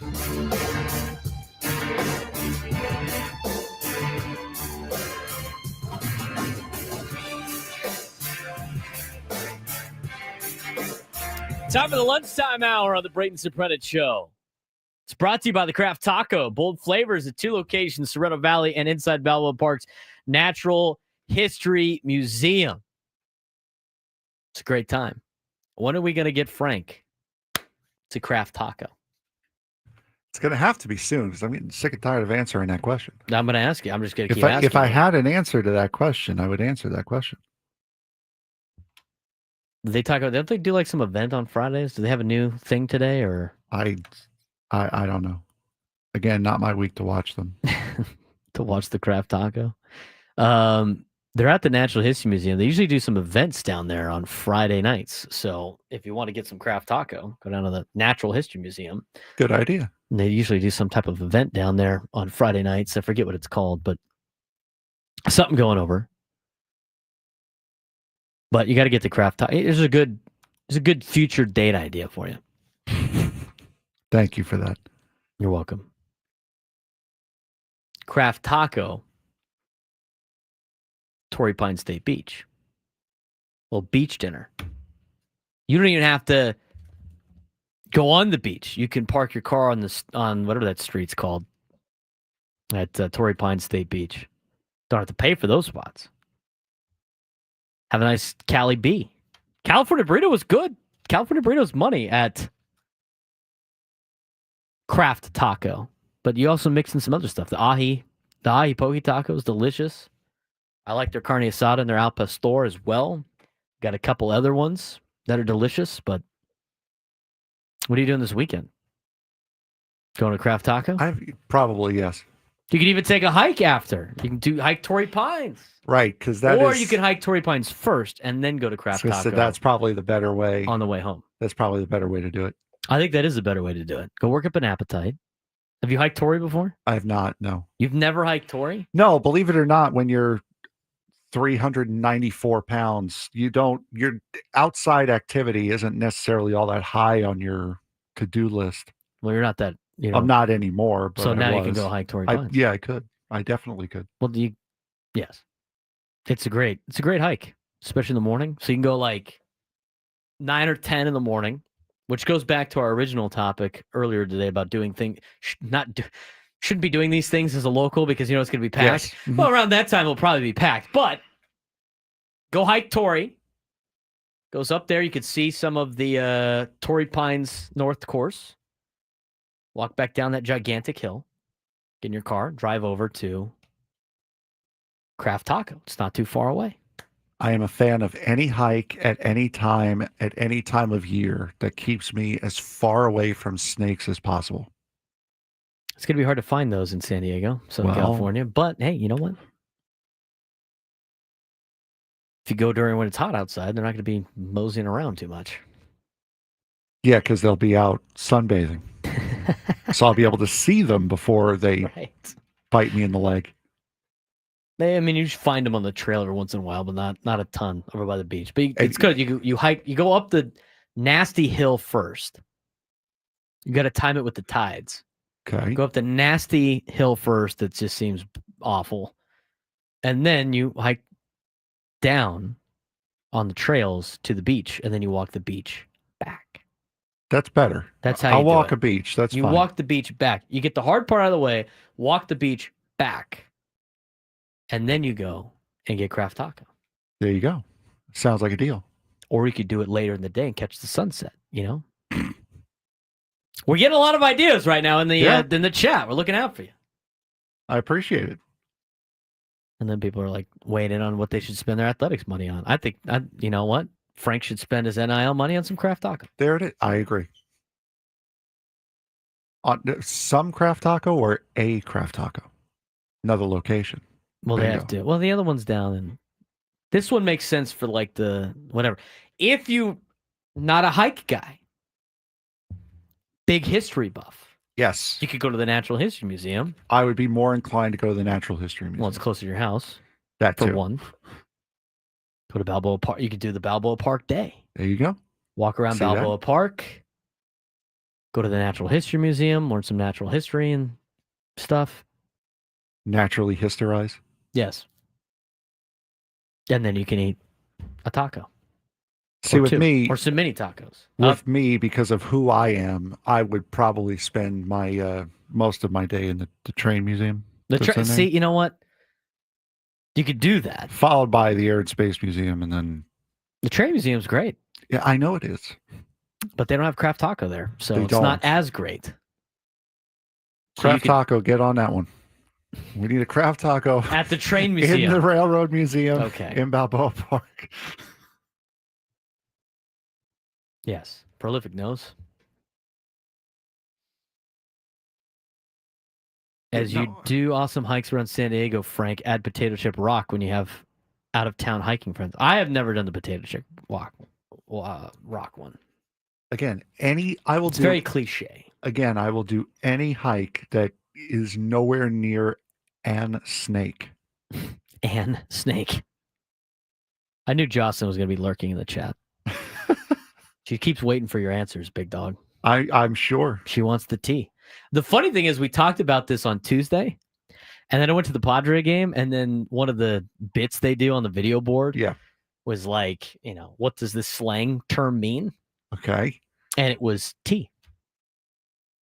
It was perfect timing.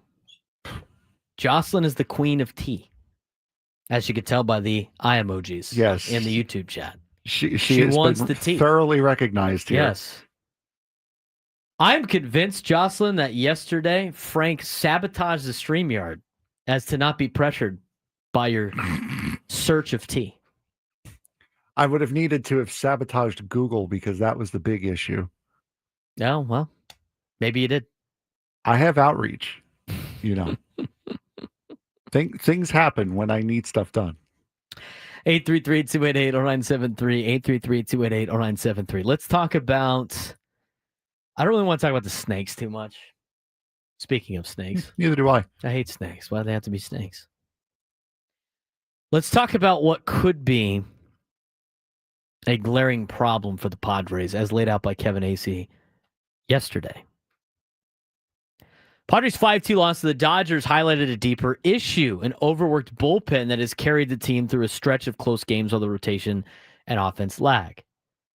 To summarize, manager Mike Shildt managed with urgency, pulling starter Randy Vasquez early to bring in lefty Adrian Morejon to face Shohei Ohtani. But the bullpen faltered again. San Diego relievers have been asked to shoulder immense responsibility, especially with inconsistent starting pitching and light hitting offense. Despite being in playoff position, the Padres are running on hope. Hope that injured starters, Yu Darvish, Michael King, return strong. Hope that rookies hold up. Hope that the bullpen doesn't collapse from fatigue. And hope that their offense finally wakes up. The reality, there's a lot of maybes and too much hope might be holding up a fragile playoff push. Is Mike Shildt overmanaging the bullpen, or is he doing what he must with what he's got? I think 2 days ago, when you talk about the Randy Vasquez situation, we talked about it yesterday. I don't think that's Mike Shildt overmanaging the bullpen. I think that's doing what he must do in order to win a game. I think in order to win Wednesday's game, they needed to take those chances. Even when you play all the right cards, it is, as we talked about with the human element of things, a wild card. Adrian Morejon kicking around 2 balls this week defensively. Very uncharacteristic. Even though it was the right play to have him as the lefty out of the bullpen. They didn't let Randy Vasquez go deeper into the game. I don't think he needed to do that in this particular game. Not with the bullpen that you have, even though they have been overworked. What really needs to happen is the starting rotation needs to eat a lot more innings than they've done. This week was not a lot. Now, Randy Vasquez, I think, is slightly different. I think the situation at that point in time called for Adrian Morejon coming in for Randy Vasquez. In terms of Monday, though, Pavetta's got to get you more than 4 innings. Now, he's all season has been consistently getting you deeper into games. I thought you finally got out of Dylan Cease, which was good to see. But you need your starting pitching to start picking it up a little bit, even though they are banged up. You got to try to take some pressure off the bullpen, who has carried you the last 2 weeks with Manny Machado. There was some mention about the 2021 team in which the bullpen was just like on fumes and it eventually gave way. The levee eventually broke when the starting staff had multiple injuries as part of the 2021 collapse.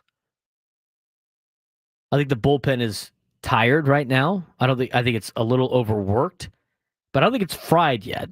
And I don't think we're close to the 2021 season yet. There's a lot of maybes that were listed in this article, as I mentioned before.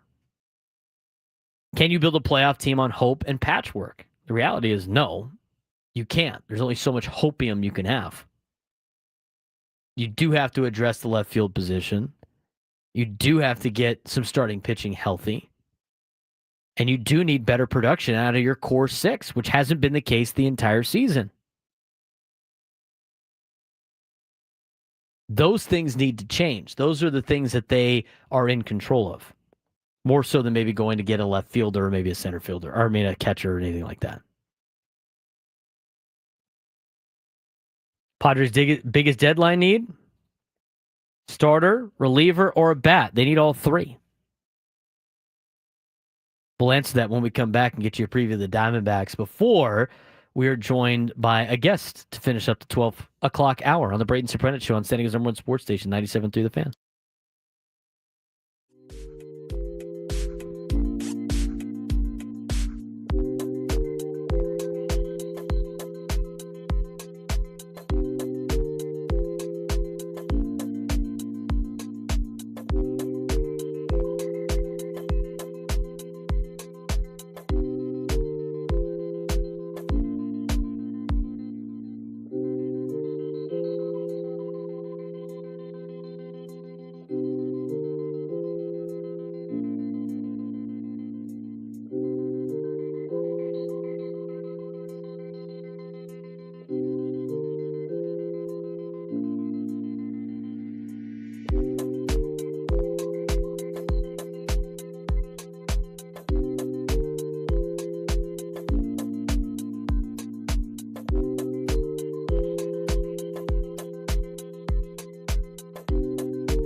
Lunchtime Hour brought to you by the Craft Taco. Both flavors at 2 locations, Serrano Valley and inside Balboa Park's Natural History Museum. He's Frank Marchese. I'm Braden Surprenant. Welcome back to the Braden Surprenant Show on San Diego's number one sports station, 97.3 The Fan. We're going to have Chris Garagiola on coming up in the next segment. Arizona Diamondbacks broadcaster will give us a full preview of the Arizona Diamondbacks. We'll try to talk about some of it right here, but we do want to answer the question, and I don't really think it's that difficult of a question to answer. When it comes to the deadline, Padres have multiple needs. Left field has been a black hole. Starting pitching now all of a sudden is in flux because of no real timetable for return for both Michael King and Yu Darvish, although it sounds a little bit more promising out of Yu Darvish here. But again, he's 38 years old. He has already made one rehab assignment this year. It was earlier in the month of May and did not feel great after that. At least his elbow didn't. He's on the trip to Arizona, and he should be logging some innings, not in the MLB games, but at the complex, spring training complex. There's currently no timetable for return for Michael King. Kind of a fluke of an injury, as laid out in the article from Kevin Acee. So he's still getting evaluated. Dylan Cease, up until last outing, and again, right before his last outing against the Dodgers, in which he went 7 shutty with 11 punch-outs, Dylan Cease had been talking to Eno Saris, saying that he felt like he was about to get hot. But even before then, I mean, it had been a while of Dylan Cease not really performing at a high level. You brought in Nick Pivetta to be your number 4, and he's currently your number 1, maybe right now. He didn't look that great earlier this week against the Dodgers. But even though left field is a glaring hole, has the starting pitching now turned into a major area of need for the San Diego Padres? What about bullpen help? Sounds like the Padres could use a bat or two, could use a starting pitcher, and maybe even a reliever, even though their bullpen might be their best asset. Assuming that the Padres don't run it into the ground, because they're not getting the help they need of the starting pitching or the offense to make it not as stressful of a workload for the bullpen. So if you can only make one trade at the deadline, what position are you trading for? Starting pitcher? A left fielder? Or maybe an extra bullpen arm? I think you can cross bullpen arm off the list if you're just going to make one trade. I think it would be kind of foolish. Not really foolish, but there's so many other areas of need that I think are more important than just a bullpen arm. I think your bullpen as a whole is your biggest strength. I think you could add a bullpen piece, but if you're only going to get your one shot, I don't necessarily think it's the bullpen. Looking at left field and starting pitcher, my answer for this is automatically left field. I think you can survive with the pitching that you have. I mean, if you look at the Dodgers last year, and you can't always replicate what teams do, but when you have a really good bullpen and your starting pitching depth is a little beat up, there is a path for you to win a World Series. If you can get King healthy, you can roll with 3 guys in the starting rotation. Maybe a 4th if Yu Darvish ever comes back. I think you can survive with what you have. I think it costs too much money to go get a starting pitcher anyway. At 1 o'clock, we're going to talk about the 20 things that Jim Bowden is hearing 49 days out of the trade deadline. One of them involves a pitcher that had been linked to the Padres, at least fans want to trade for him, that a team that's not contending doesn't want to trade. And we'll talk about that later on in the 1 o'clock hour, as well as give away tickets to the Padres and Royals game. But as of right now, I don't know. I'd probably go with the left fielder. Now, the argument for starting pitching is you can say, well, right now with the left field situation that we have, they're still finding ways to win games. And you still need your top six, your core six, to do a lot of damage. They're currently not doing that. They're still winning games.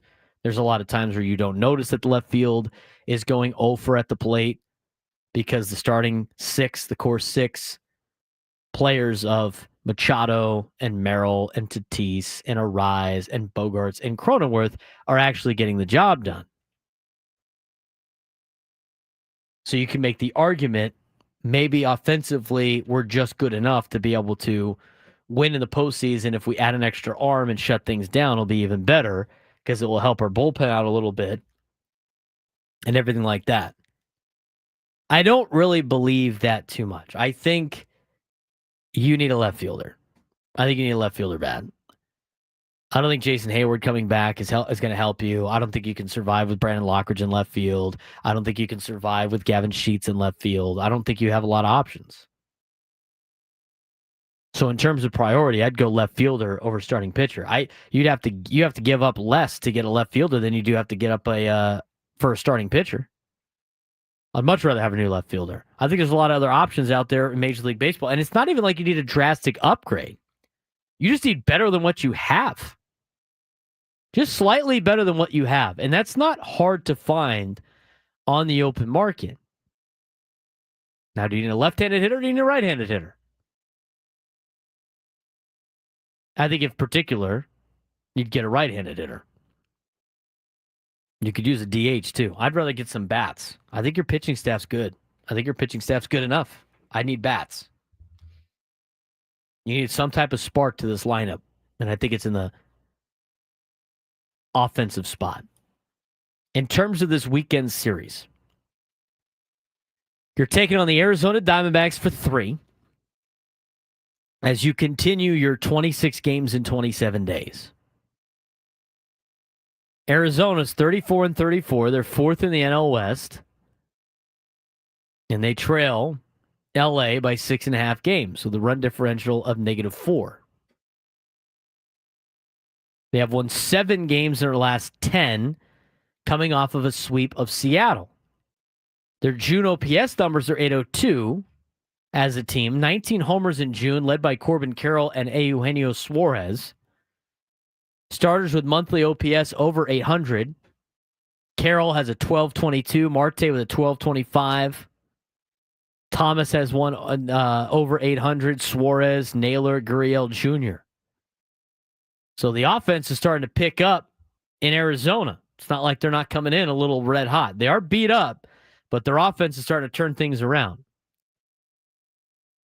Their pitching staff is improving slightly, even though they have a lot of injuries. Team ERA is around 4.18 in June. Jalen Beeks and Shelby Miller combining with scoreless showings. Starting pitching matchup this weekend, you'll see Ryan Nelson tonight. You'll see Zach Gallen tomorrow, and you'll see Merrill Kelly on Sunday, some of their better pitchers of their staff. Ryan Nelson's 2-2 with a 4.60 ERA, mixed starter reliever, solid fielding independent pitching at a 3.68, but lacks stamina. Only 1 6+ innings pitched start this season, and he also has a career 5.61 ERA against the Padres. So hopefully San Diego can tag Ryan Nelson tonight. It would be nice. It would take some pressure off your bullpen. Again, high altitude, high desert of Arizona, ball likes to fly. Saturday against Gallen, high walk rate. He has struggled at Chase Field, but historically strong against the Padres with a 3.16 ERA. And then on Sunday with Merrill Kelly, he is your de facto number 1 for the Diamondbacks after the Burns injury. He is durable, effective, and strong. With strong June starts, he has a home ERA of 2.59. So you really got to take advantage of the first 2 days against Arizona. Again, the rotation is a problem. Corbin Burns out for the year with Tommy John surgery. Jordan Montgomery was lost to the season for its season-ending Tommy John surgery. So now you have Merrill Kelly leading this reboot of number 2 to number 5 up for grab spots among Gallen, Nelson, Fott, and Rodriguez. Their bullpen is not very good in Arizona, 27th in ERA, which seeks consistency. They do have Shelby Miller and Beeks with June shutouts in the bullpen, but they've been struggling. And we mentioned the injuries that they have had. It's mostly to their pitching staff. So it'll be interesting to see what Arizona has. Again, 3 games against Arizona, 4 against the Dodgers, and then you play the Royals for 3 to finish out your first tough stretch of 2 this season, and you got to be around 500. I throw the Pirates series out of this 26 games in 27 days because I'm looking more at a finite number of the opponents in this group, and you got to be around 500, and right now you're at 500. Have to take 2 out of 3 from Milwaukee, after losing 2 out of 3 to the Dodgers and splitting with San Francisco in the mix. Need to take 2 out of 3 from Arizona this weekend, and then hopefully split with the Dodgers in LA next week. You should feel good about yourself navigating this kind of stretch. When we come back, we're going to get a full preview of the Arizona Diamondbacks as Chris Garagiola joins the show. He's a broadcaster for the Arizona Diamondbacks. He will join me next. We do need contestants for a midday sports standoff. If you can take me down in some sports trivia, you are entered for a chance to win a trip to Vegas. We'll talk more about that. But if you want to join the show, 833-288-0973 to take me down in trivia, 833-288-0973. We'll do that after we talk to Chris Garagiola on the Braden Surprenant Show, setting his number one sports station, 97.3 The Fan.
12:34 on a Friday. It's part of our lunchtime hour brought to you by Craft Taco. I'm Braden Surprenant. He is Frank Marchese. This is the Braden Surprenant Show on San Diego's #1 sports station, 97.3 The Fan, and the flagship of the San Diego Padres. The Padres get ready to take on the Arizona Diamondbacks for a 3-game series coming up this weekend.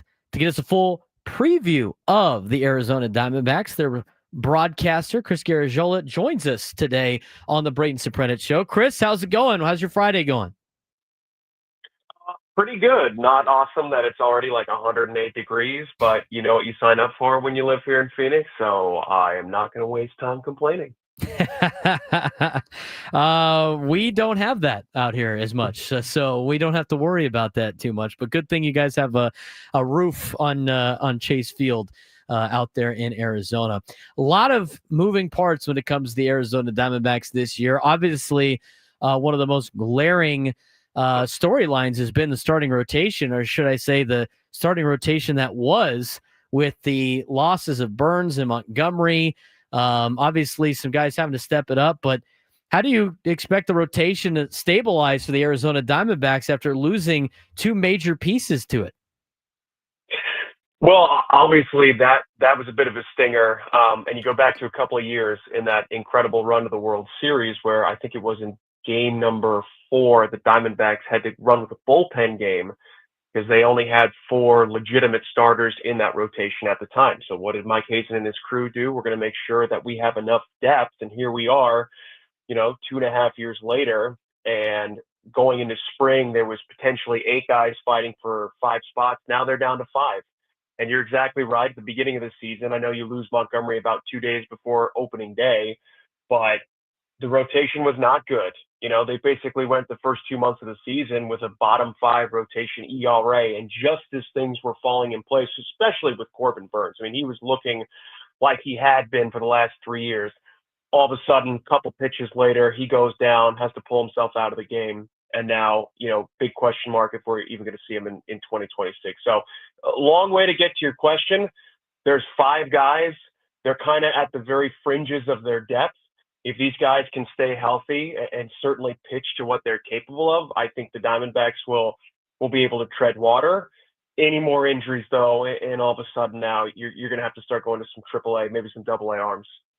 Arizona Diamondbacks broadcaster Chris Garagiola joins us on the Braden Surprenant Show. Well, from a rotation standpoint, obviously taking a lot of hits with the starting rotation in terms of the injury bug. Now, offensively, one of the better lineups in Major League Baseball, one of the best lineups in the National League West. Corbin Carroll and Eugenio Suarez, Ketel Marte, back healthy. Josh Naylor off to a good start to the season. Lourdes Gurriel Jr. All of those players off to a pretty good June. June OPS numbers are high so far.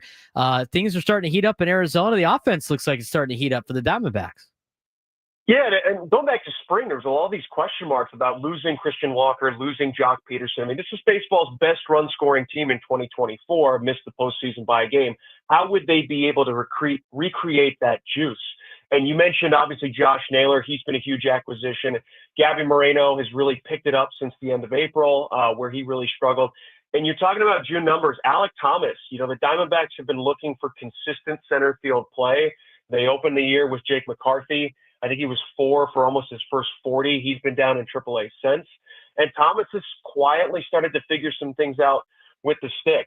This is a team that can score runs when things are going right, and they can put up some runs against good pitching staffs as well. We've seen that. Unfortunately, early in the year, the pitching woes were so strong that even when the D-backs were scoring 8 runs, 10 runs, 12 runs in a game, they were still losing, where, math tells you if you score 6 runs, you're going to win like 82% of the time. So the offense has been there for the last 2 years.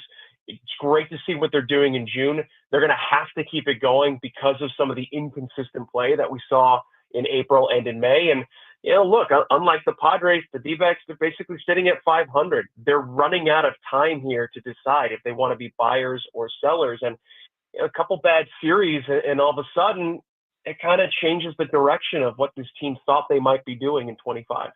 I do want to ask about that in a little bit, but I want to ask this question first.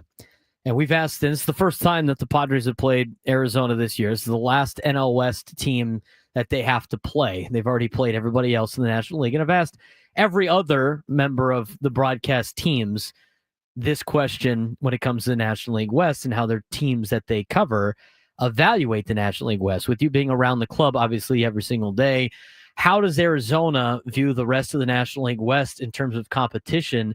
And is there extra added pressure right now, knowing that they are sitting behind 3 teams currently in the standings, even though not by that many games?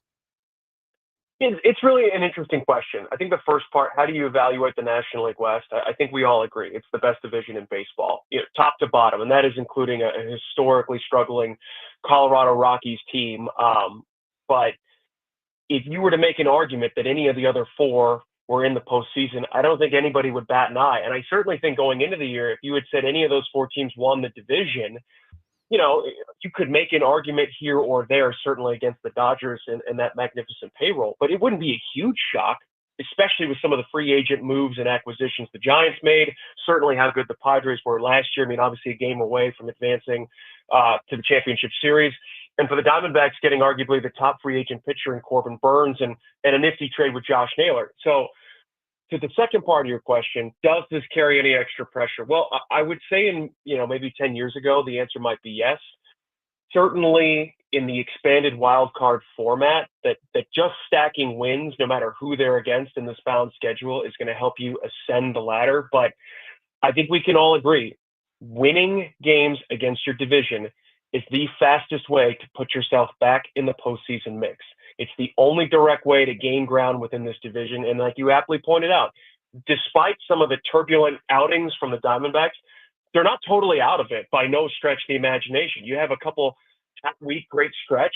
All of a sudden, you find yourself maybe 4, even 3 games back. So these games are really important, in my opinion. They're not backbreakers if you lose them, but man, it is like digging for gold if you're able to take a series win or even come out with a sweep.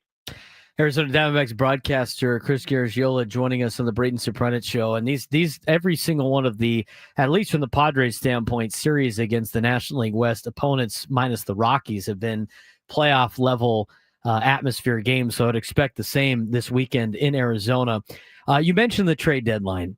And I think it's interesting because the Arizona Diamondbacks are in an interesting spot. I mean, obviously they're trying to compete this year. They do have some good young players as part of their organization. They do have some players like the Padres that are, done at the end of the year in free agents where they can pivot in either direction.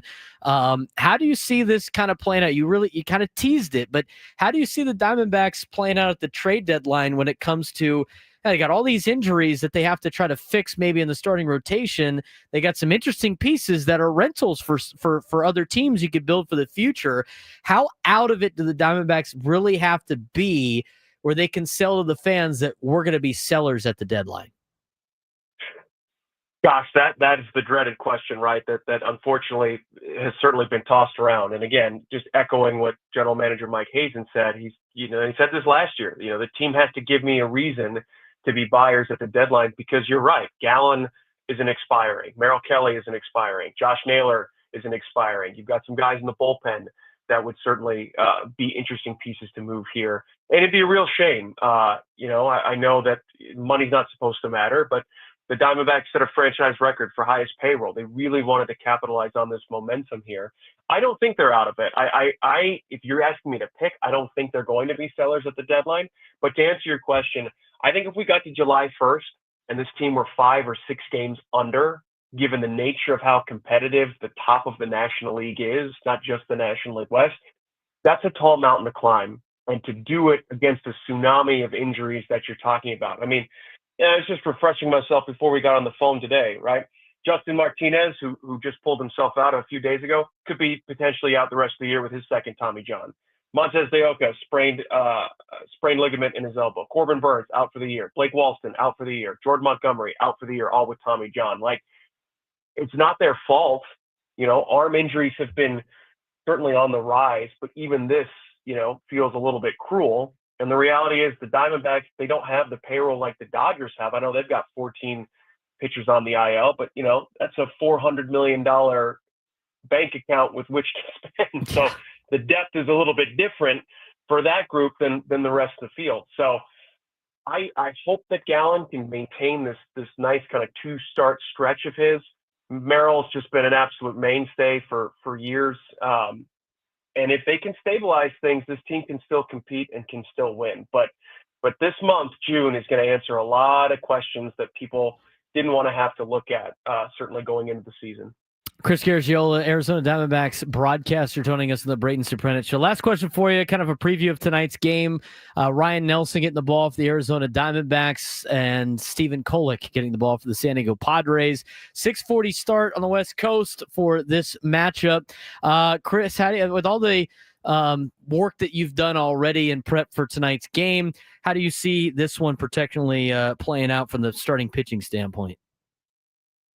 Well, it's going to be really interesting. Obviously, Diamondbacks fans might not know a lot about Stephen Kolek. I know that, primarily bullpen guy last year, but, seems to have fit in wonderfully in the starting rotation. 7 starts, a 3-1 record, I think I saw. So does a nice job limiting guys getting on base. On the flip side, Ryan Nelson, for Padres fans, this is a guy who, the Diamondbacks also had just a ton of injuries in 2024. And they had him, pitching every 5th day. And for about a 3-month stretch, he was the best starter in the Diamondbacks rotation. You go back to last year from July 2nd to September 3rd. That's the date range we kind of referenced a lot. He had basically a 12-start stretch where he was 5-0 with a 2.76 ERA. That's close to 100 innings pitched. That's legitimate. All right, you can throw the ball at this level. And again, with the injuries now, they're going to need him to tap into that form. He's got a great 4-seam fastball, gets a lot of swing and miss, even in a day where hitters can really cope with good velocity. If they can provide some length, that's going to be the big key for the Diamondbacks in this series and moving forward. It's a tested bullpen. You need these starters to go 6, potentially 7 innings, try and give some of these guys in the pen a little bit of a breather, allow Torrey to have better matchup games. If they do that, they can hang with anyone. If the Padres can get to Nelson early, it's going to be a tough day for the Diamondbacks. Should be a fun weekend series, Chris. We appreciate the time as always and look forward to talking to you again. Hey, appreciate it. Thanks for having me on, guys. Take care. Chris Garagiola, Arizona Diamondbacks broadcaster, joining us on the Braden Surprenant Show. And a big thanks to him for giving us a preview of the Arizona Diamondbacks and the San Diego Padres. All of these NLS games are battles. They are all battle. They're all playoff level games with the exception of the Rockies. We got to get to today's Midday Sports Standoff, though. Welcome to Midday Sports Standoff on the Braden Surprenant Show. I can't believe what I'm seeing right now. The ultimate head-to-head battle where sports knowledge and quick thinking collide. It's no good. Are you kidding me? Contestants will go toe-to-toe with Braden in a sports trivia deal where every correct answer brings them closer to victory. Down the sideline! Wow! Unbelievable! But 3 strikes and it's game over. This is not Detroit, man. This is the Super Bowl. Can you outsmart Braden? The Midday Sports Standoff starts now. All right, Frank, who we got playing today? Today, we have Dom in Chula Vista. Dom, how you doing today, bud? Doing great. How are you guys? Good. All right. So today's topic, we're going to the NBA for this topic. And today's topic is going to be the last 10 NBA Finals losers. Now, there are 6 unique teams that have lost the last 10 NBA Finals, and you two have to give me all of them, or at least try to. So we're going 2024 to 2014? Yes. All right. All righty. So, Dom, you ready to go? Yes. All right. So your first guess would be? Let's do the Miami Heat. Miami Heat have lost twice. So that would be 2 points. I'm going to go with we had 4 straight of the same. And Golden State won 3 of them. So I'm going to say Cleveland. And that is 3 points. So, Dom, you're short by a point here. Do the Boston Celtics. Tied it back up. 3 points. Braden. Golden State lost twice. They lost once to Cleveland, and they lost once to Toronto. And so, Dom, now you have to hope that Braden misses the next couple here to ensure yourself a tie because he's already halfway there. Let's go with. Let's do the Toronto Raptors. No, unfortunately not. Still just two teams left. They won with Kawhi. Last year's loser, Dallas Mavericks. Yep, and that will clinch the victory for Braden there. Do you want to still give the last guess? I'll just do a shot in the dark. Let's go with let's do the Lakers. No. Been there. Phoenix Suns. Yep, and that was the last one. So Braden takes home the victory today. Flex on him. There it is. Come on, why you gotta be rude? Good effort by Dom. Call again next week. We really did it twice. I think so, We yeah. had like two this week. Did we have a winner on Monday, Tuesday? Whenever it was. I believe we have had one winner this week. If we had the one winner this week, they are in a good spot because they have qualified for a chance to win our grand prize. Celebrate summer with a spa and pool getaway at Resorts World Las Vegas, home of the largest elevated pool complex on the Strip. You will receive a 2-night stay at Resorts World Las Vegas, dine poolside at one of the 5 unique pool experiences, and experience the ultimate in relaxation and wellness at Awana Spa, one of the largest co-ed spa facilities in Las Vegas. To book your summer stay, please visit rwlasvegas.com. We have to give away tickets to the Padres Royals. Do we want to do a trivia question today? I think I should find one. Hey, if you want to do that for next segment, sure. For the next break. Yeah, going into the next break. Yep. Kansas City Royals. See if I can find a Kansas City Royals question that involves the Padres. I'm going to look for that. What can we do trivia question-wise? Let's try to steer far away from anything EH related. That's about the only tip I can give you at the moment. We could say that. Let me hang on one second. Let me see if I can look up. When did they win the World Series? It's 15. Yeah. Who was that against? Stop it. Maybe that should be the trivia question. He's got the answer right there. Yeah, well. Let's see if I can find something on here that's legit for the World Series team. Let's see. I was hoping that would be the case. So, we still have. We got a minute of question finding mumbling here that we can do. So that's kind of where we're at right now. Here we go. I think I got one. Out of the 2015 Kansas City Royals, besides Eric Hosmer, who are the other two players on that roster to play for the San Diego Padres? How about that? Seems fair to me. Now, here's a hint. Those players played for the Padres before they played for the Royals. So out of the 2015 Kansas City Royals that went on to win a World Series, two of their players, all besides Eric Hosmer, played for the San Diego Padres. I only need one of them. And you will win tickets to see the Padres play the Royals on June 21st. Name one of the two other 2015 Kansas City Royals that played for the San Diego Padres, not named Eric Hosmer. If you call in to Frank and are the first one to give me one of those names, you will win Padres tickets to Padres Royals on June 21st to celebrate Star Wars weekend with the Padres, June 20th through the 22nd.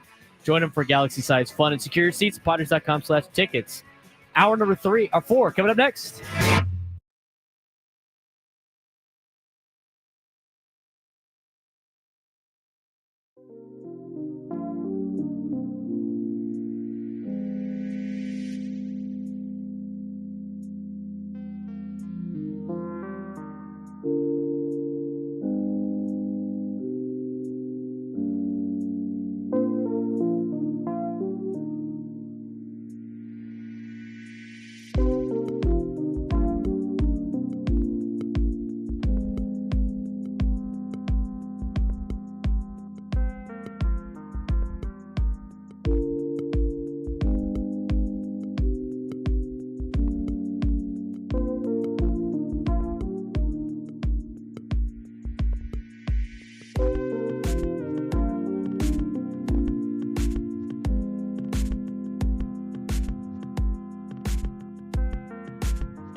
1 o'clock on the Braden Surprenant Show. Final hour of the week. And a fun week it was. We have our trivia question. My buddy was like, that's a messed up question because Dusty Coleman's one of the answers. Dusty Coleman had 4 at-bats for that team, so I don't include that. Nobody said Dusty Coleman. But the answer to the trivia question was, the 2015 Royals, since you're winning tickets to the Padres Royals, the World Series champion Kansas City Royals had 2 other Padres on the team besides Eric Hosmer. Name me one of them. One of them was Edison Volquez, which is who Vicente in National City said as the first caller. The other was Chris Young. Chris Young was the other Kansas City Royal that was also a San Diego Padre from the 2015 Kansas City Royals World Series team.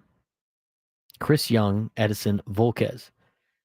If you would have said Dusty Coleman, I would have given you credit for it, but he played in 4 games that season. He does not qualify on the qualified list. That was a pretty good team. Salvador Perez, Eric Hosmer, Omar Infante, Alcides Escobar, Mike Moustakas, Alex Gordon, Lorenzo Cain, Alex Rios, Kendrys Morales, Ben Zobrist, Jared Dyson. Pitching staff, Edison Volquez, Urdano Ventura, Jeremy Guthrie, Danny Duffy, Chris Young, Johnny Cueto, Greg Holland, Ryan Madsen, Wade Davis, Kelvin Herrera. Today's trivia question. College World Series, Arizona has taken a 4-3 lead on Coastal Carolina, top of the 6th inning. Game was tied at 2 going into the 5th. Coastal added a run in the bottom of the 5th inning, and now in the top of the 6th with 1 out, runners on the corners, Arizona has a 4-3 lead after getting a knock with bases loaded. Wildcats leading in Game 1 of the Men's College World Series opening round. Game 2 will be coming up later, after the conclusion of Game 1. And that game will be Louisville and Oregon State.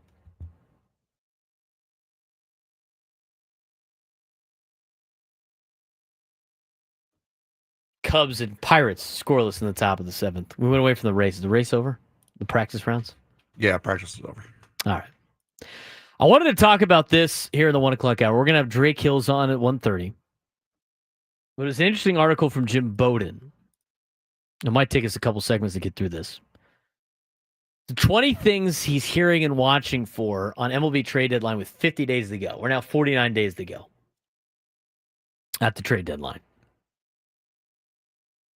With 49 days, and I switched it now because this was written yesterday. With 49 days until the MLB trade deadline, front offices are laying the groundwork for what could be a chaotic and unpredictable season of trade. Several teams on the cusp or struggling face pressure to decide between buying or selling while contenders look to address key holes. Couple of ones that have stood out that he laid out in his article. The Orioles and Diamondbacks could headline the market if they decide to sell, offering impact players like Zach Gallen, Cedric Mullins, Josh Naylor, and Zach Eflin. We just talked about that with Chris Garagiola, a broadcast for the Arizona Diamondbacks. If the Diamondbacks and the Orioles decide to be sellers, they got a lot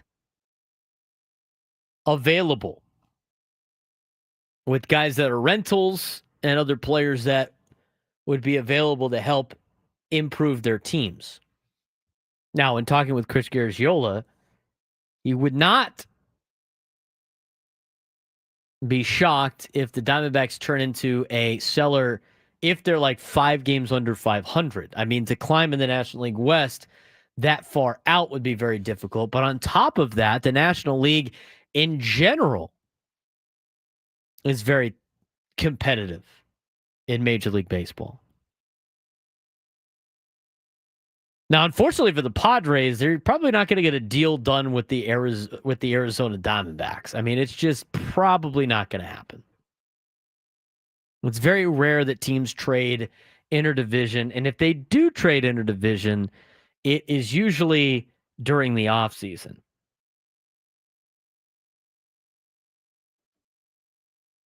So don't expect the Padres to trade for a pitcher like Zach Gallen or Merrill Kelly, or to potentially get one of their corner infielders in Josh Naylor or Eugenio Suarez to be like a DH.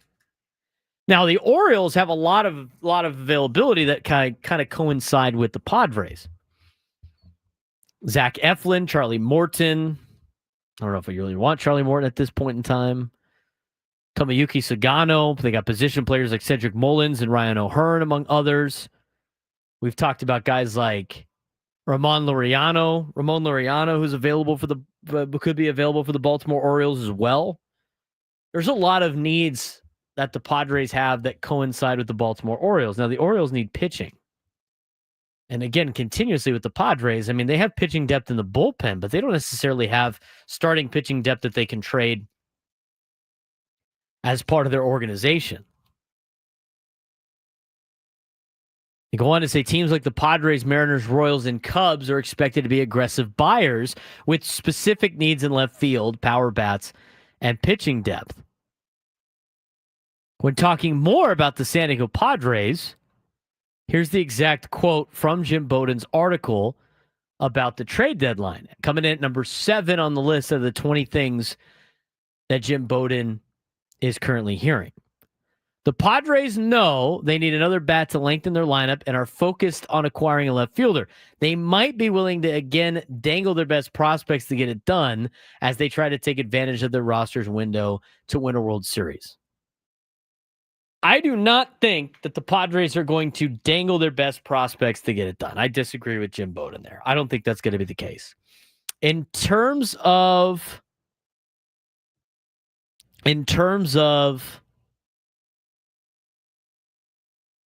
dangling the best prospects or being aggressive, I mean, the Padres are going to be aggressive. We've gotten that report now from Jim Bowden. We've gotten that report from Dennis Lin.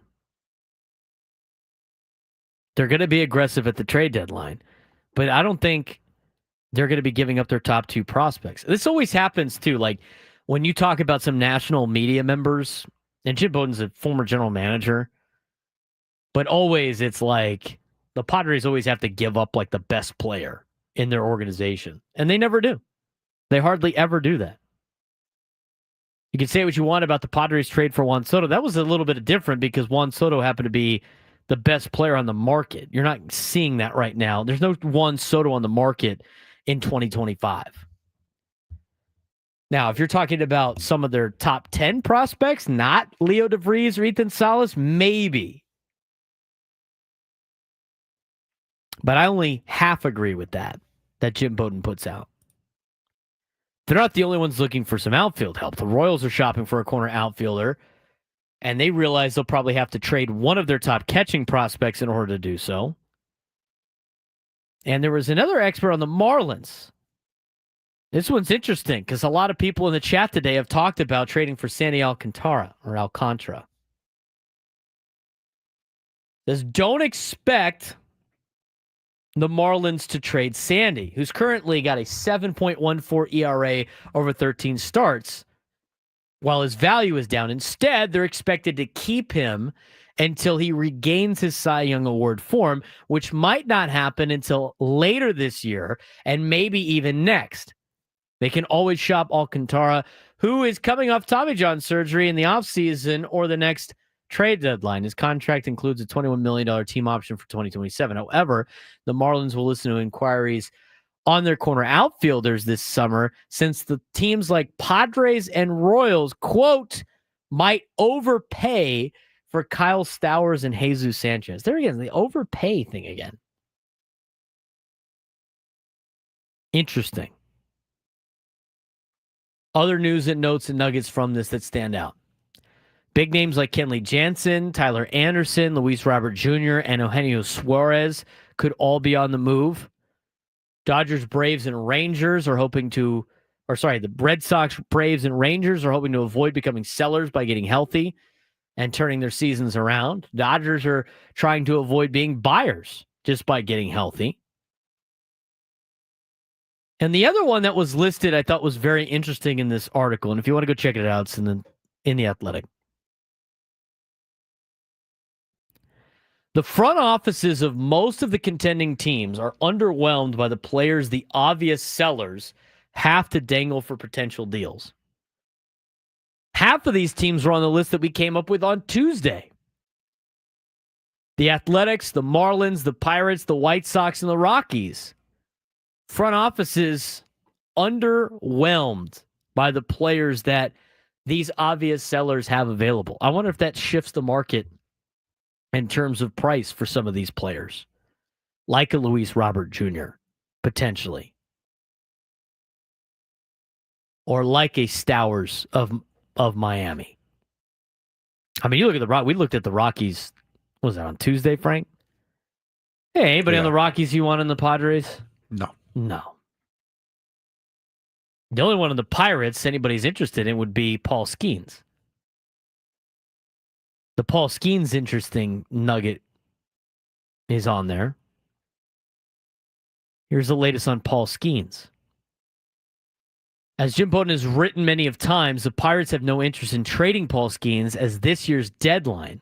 However, multiple general managers have told Jim Bowden that won't stop them from making serious offers to acquire him.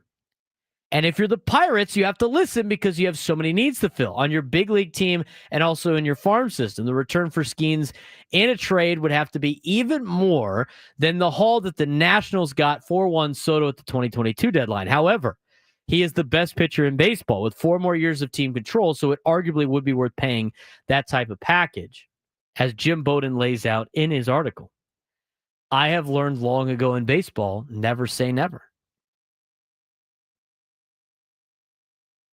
There are 5 questions that need to be asked at this year's deadline. We're going to answer those when we come back on the Braden Surprenant Show on San Diego's #1 sports station, 97.3 The Fan.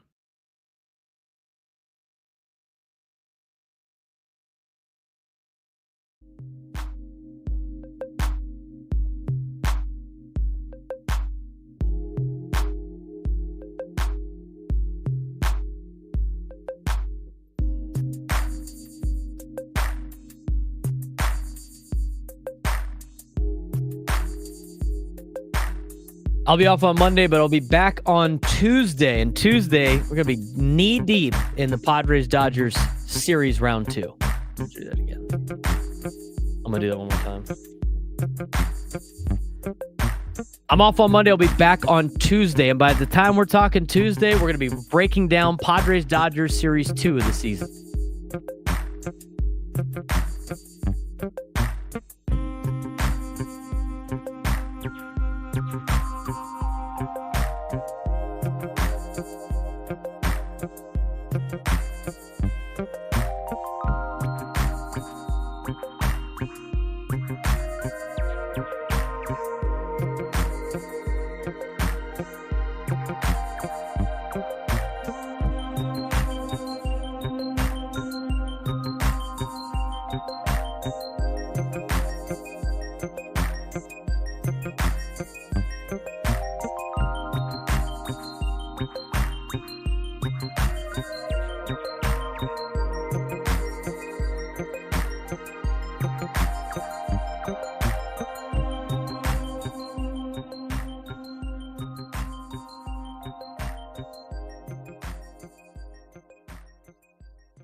We're ready for the weekend here.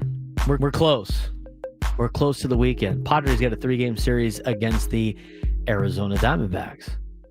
We got a lot of baseball coverage on today's show. Baseball coverage on 97 to the Fan, presented by T-Mobile at T-Mobile.com, and get a great deal on iPhone 16 Pro. We'll be back on Tuesday. At least I will. And on Tuesday, we have a very special guest on with us. Frank did a good job of getting this said guest, which goes with the East-West All-Star Game, which is coming up next Thursday on June 19th to celebrate the history of the Negro Leagues. As part of the National Negro League Hall of Fame's traveling exhibitions, the Barrier Breakers exhibition is currently on display at the San Diego Public Library through next Friday, June 20th. So you need something to do this weekend, you can head on down to the San Diego Public Library and explore the history of the Negro Leagues and learn about those who broke baseball's color barrier. Let's talk about some of the big questions, Frank, with this year's trade deadline. Good as idea. Laid out. Sounds like a good idea to me. 5 questions that come from the Jim Bowden article. We'll let you take it away on this and we'll answer them together. All right. So, should the Padres go all in to land a left fielder, even if it costs them one of their top prospects? Is now the time to cash in the last chips, or have they already gone too far down the win now rabbit hole? I think, and I've said it before, that you need to, when you have players under contract for a long time, and they're like deep into like their 40s, like a lot of these contracts are, you need to win at the beginning part of the contracts to justify the means of the end of the contract. And so you cannot, as I say in my open, you cannot punt on a Manny Machado prime year. And for the next 2 or 3 years, I mean, after the last couple of years, this is the prime years of Manny Machado. This is when you need to go after it. Now, that being said, that does not mean be negligent when it comes to future trades. You don't want to hemorrhage the entire future for right now, because it's never going to be a guarantee. Even if you get the players you need, it's never a guarantee because of how difficult it is to win in October in a sport like baseball.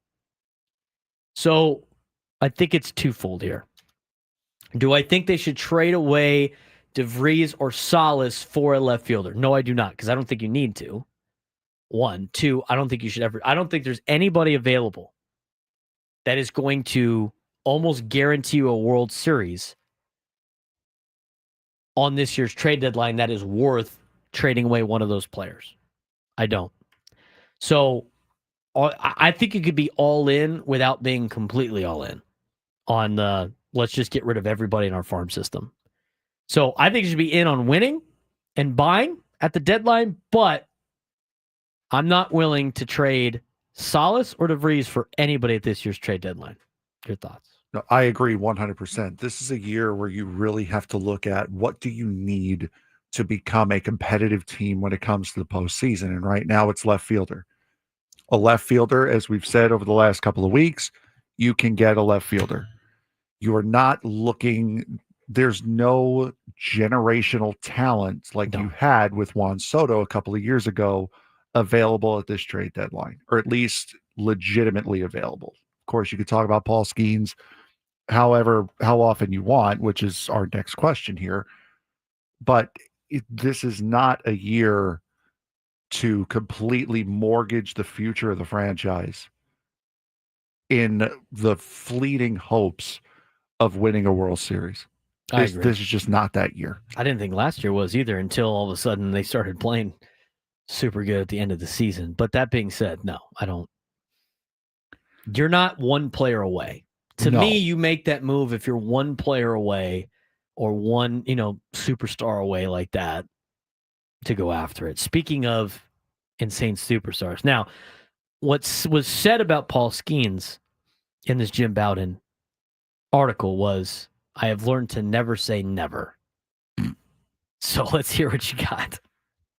Would you trade Paul Skeens if you were the Pittsburgh Pirates for a Juan Soto level haul or possibly even more? You get 4 years of control, and he's arguably one of the best. He is the best pitcher in Major League Baseball, one of the best pitchers in Major League Baseball. He gets no help from his team. You gotta view it outside of the Pirates, because the Pirates do dumb things, right? So you have to view it from, if this was your organization. To me, when you think about these particular moves, could you is this a move that's like what Nico did with the Dallas Mavericks in trading a guy like Paul Skeens? Or would this be catastrophically worse? They could get a haul out of this. I mean, if it depends what the haul is, though. There's not a lot of teams that could probably do that. It would be worth it, I think, for any contending team because of the 4 years to make a move like this. Now, for the Pirates, are you willing to get rid of all of the publicity of having Paul Skeens in your team to replenish your roster and then basically alienate all your fans even more than you've already done by getting rid of Roberto Clemente's number on the wall, by ripping up the bricks that you had, by having all of the circus things that the ownership has already done? I don't think they could live down trading away Paul Skeens this early as part of his Pirates career, even though, think about the deal that the Nationals got. You'd get something a little bit better, probably. They got a pretty good haul for Juan Soto. We've seen it with James Wood and C.J. Abrams and Mackenzie Gore, but that's even if 3 of the players hit, which so far is working for the Nationals, is that enough to get rid of Paul Skeens? I'd say probably not. And look at it from this way. Do you trust, with everything you just said about the Pittsburgh Pirates as an organization, do you trust the Pirates are going to get that value for him?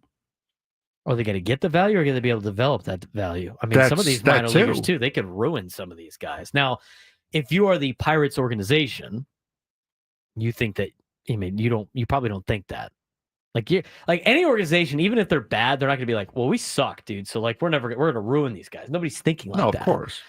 From a fan perspective, if you're a Pirates fan, you'd just be incensed. Mm-hmm. Absolutely incensed. Yeah, I can't see how in your right mind you could trade Paul Skeens. I really don't. Unless it's the last year of the deal and the Pirates are still and he's not going to re-sign with you, which I don't think he is. I don't think he re-signs in Pittsburgh. I think he needs to be in there. I don't think so either. All right, next up to the American League, well, mostly the American League. Which struggling contender is most under pressure at the deadline? The Orioles, Mariners, Red Sox, or the Bravos? I think the Orioles are out of it at this point. I don't think they're coming back. Yeah. They have too many things that they have to acquire that they decided not to do during the offseason. So I don't think they have pressure at the deadline. The pressure that they might have is being able to pull the trigger on some of the guys that they have on expiring contracts and getting rid of them. So not really the Orioles. The Mariners, I don't know what to make of the Mariners. They came down and beat our ass for 3 straight days, but they've struggled since then. To me, I think it's the Red Sox. I think the Red Sox will always have the most pressure out of a group of teams like that. I think Atlanta is understood because of the injuries that they've had at the beginning of the year, plus the suspension of Jerickson Profar. It's like they've been just treading water the whole time, and they're trying to climb out of a hole they dug themselves into. But a lot of it's out of their control. The Boston Red Sox is a little bit different. Like the Boston Red Sox was everybody's pick to win the American League at the beginning part of the season. And they're a couple of games under 500. They have good pieces to win. And if you're going to be the Red Sox and have the fan base that they have and go out there and potentially trade away Jarren Duran or not try to add when you're just right there, they're 3 games out of a wild card spot. The Red Sox are an organization that usually never sell. They have the most pressure to try to get things going in the American League East, especially since they were the team that was everybody's darling to win the American League. And just think everything that's gone on with the Red Sox this year. Tristan Casas out again. You've got these questions about Jarren Duran. You have the youth movement that's coming in with Christian Campbell, Marcelo Mayer, and Roman Anthony. You've had the drama between Bregman and Devers. It's been a disaster of a season for the Boston Red Sox, and they're still like on the fringe of being a contender. That's not a bad year. And that's even more reason why I don't think they're going to trade away Jarren Duran. Exactly. And that's why I think it was interesting for them to go get like a piece to go win this year and just be all in this year. Yep. They're right there. Next question here. Are the Dodgers unbeatable if they get healthy, or should they still make a splash at the deadline? They're in kind of an interesting position, right? Because they have a plethora of pitching. It's just all on the injured list, but they're not like their main pieces in the starting rotation are not players that are out for the year. There's like a potential for them to all come back, like Snell, like Sasaki, right? Is Gonsolin one of those? I mean, they have almost everybody on the injured list. So Glass now, I think was the one that's right.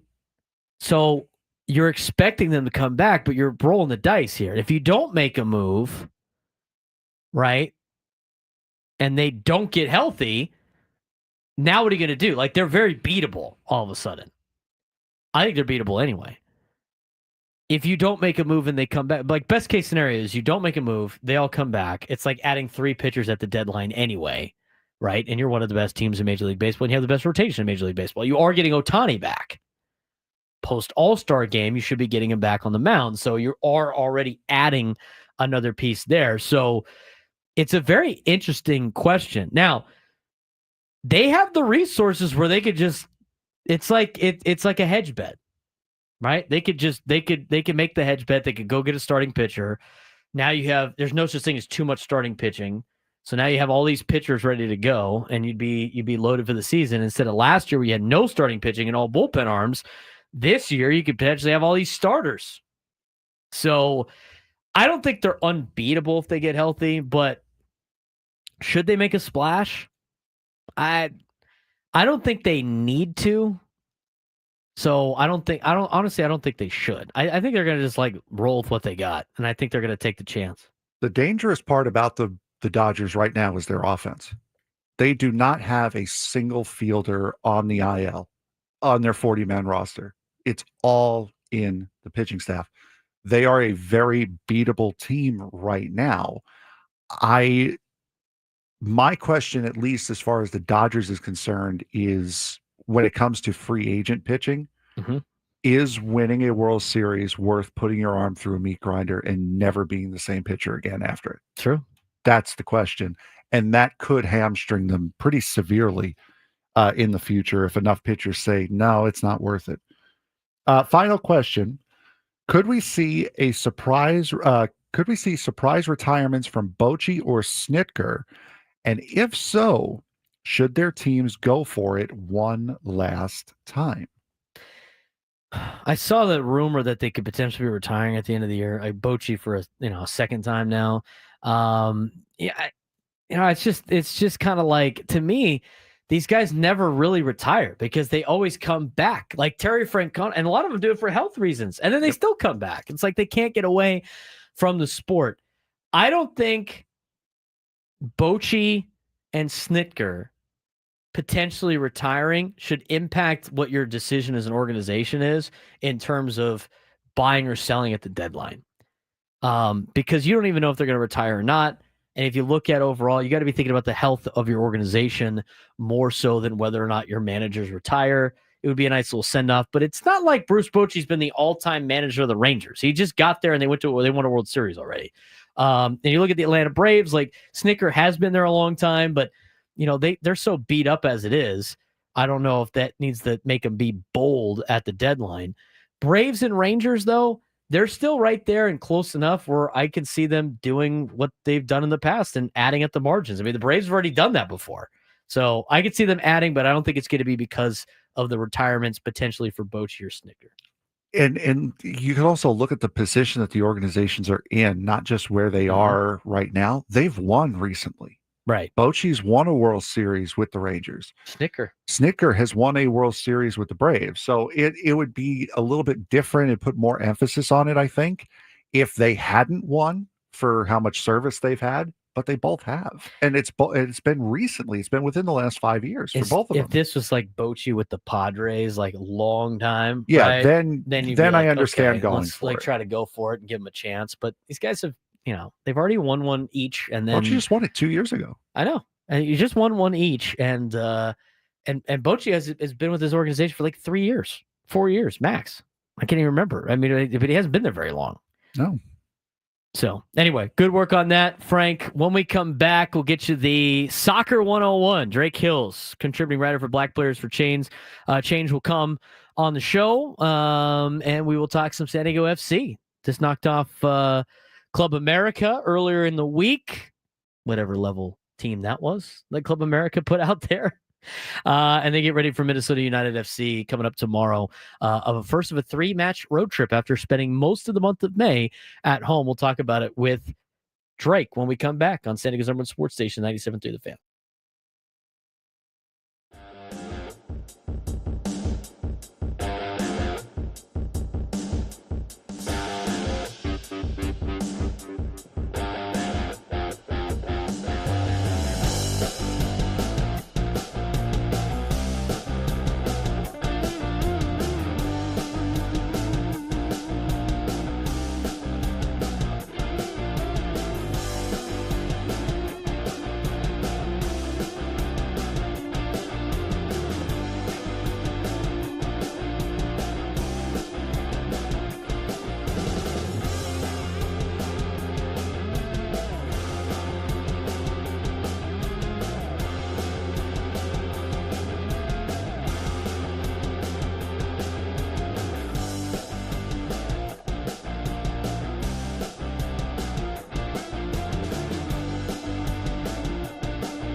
Final segment of the week. It's time for San Diego FC talk and our Soccer 101 as we bring on our contributor to the show. He is a contributing writer for Black Players for Change. Drake Hills joins us for the first time in a couple of weeks since I've been gone in Italy. We got to get Drake back on as we'll talk a little bit of soccer. Drake, what's going on? How's your Friday? Hey, man, I don't know what was in that vino in Italy, but I just got a promotion, and if I'm not mistaken. That's right. That's pretty cool. Contributor. That's right. You're here every Friday, are you not? Yeah, that's true. That's true. But it's definitely 2 weeks. I think it's gone by pretty quickly. I mean, we had an international break on the women's side. Obviously, some U.S. men's national team and U.S. women's national team, and now we're getting into Gold Cup all of a sudden next week. Let's talk about the U.S. national team a little bit. I mean, they played Switzerland earlier in the week, lost 4-0, didn't have all of their guys, but it was the future of United States soccer. I'm sure we can spend, or you can spend, hours talking about the problems of the U.S. men's national team. What is your takeaway over the 4-0 loss to the Swiss in a friendly as they start to try to gear up to, get ready for the World Cup that's going to be hosted in the United States? I would say in one word, Braden, it's listless. There was, and Mauricio Pochettino, who's the coach, obviously the most decorated United States men's national team coach in U.S. soccer history, if you go by his club resume. Obviously someone who has managed some of the top players in the English Premier League and Ligue 1 with Paris Saint-Germain.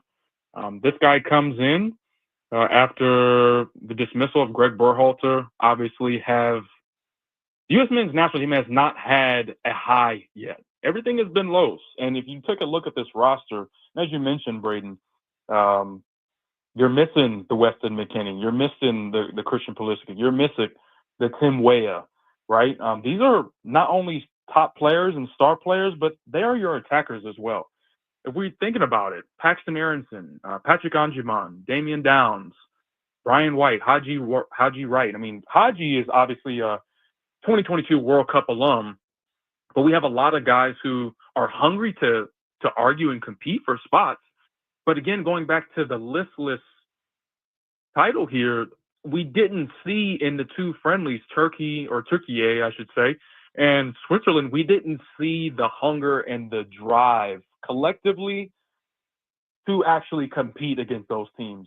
And especially that we've crossed the 365 1 year to go calendar as we approach the World Cup. We don't know half the starters that could be in the lineup for that first game.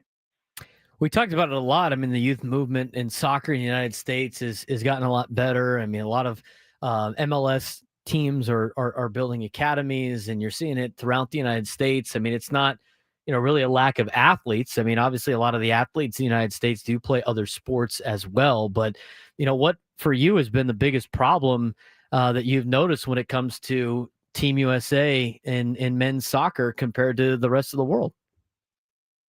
Well, I think it's direction. And obviously, Major League Soccer has been growing exponentially.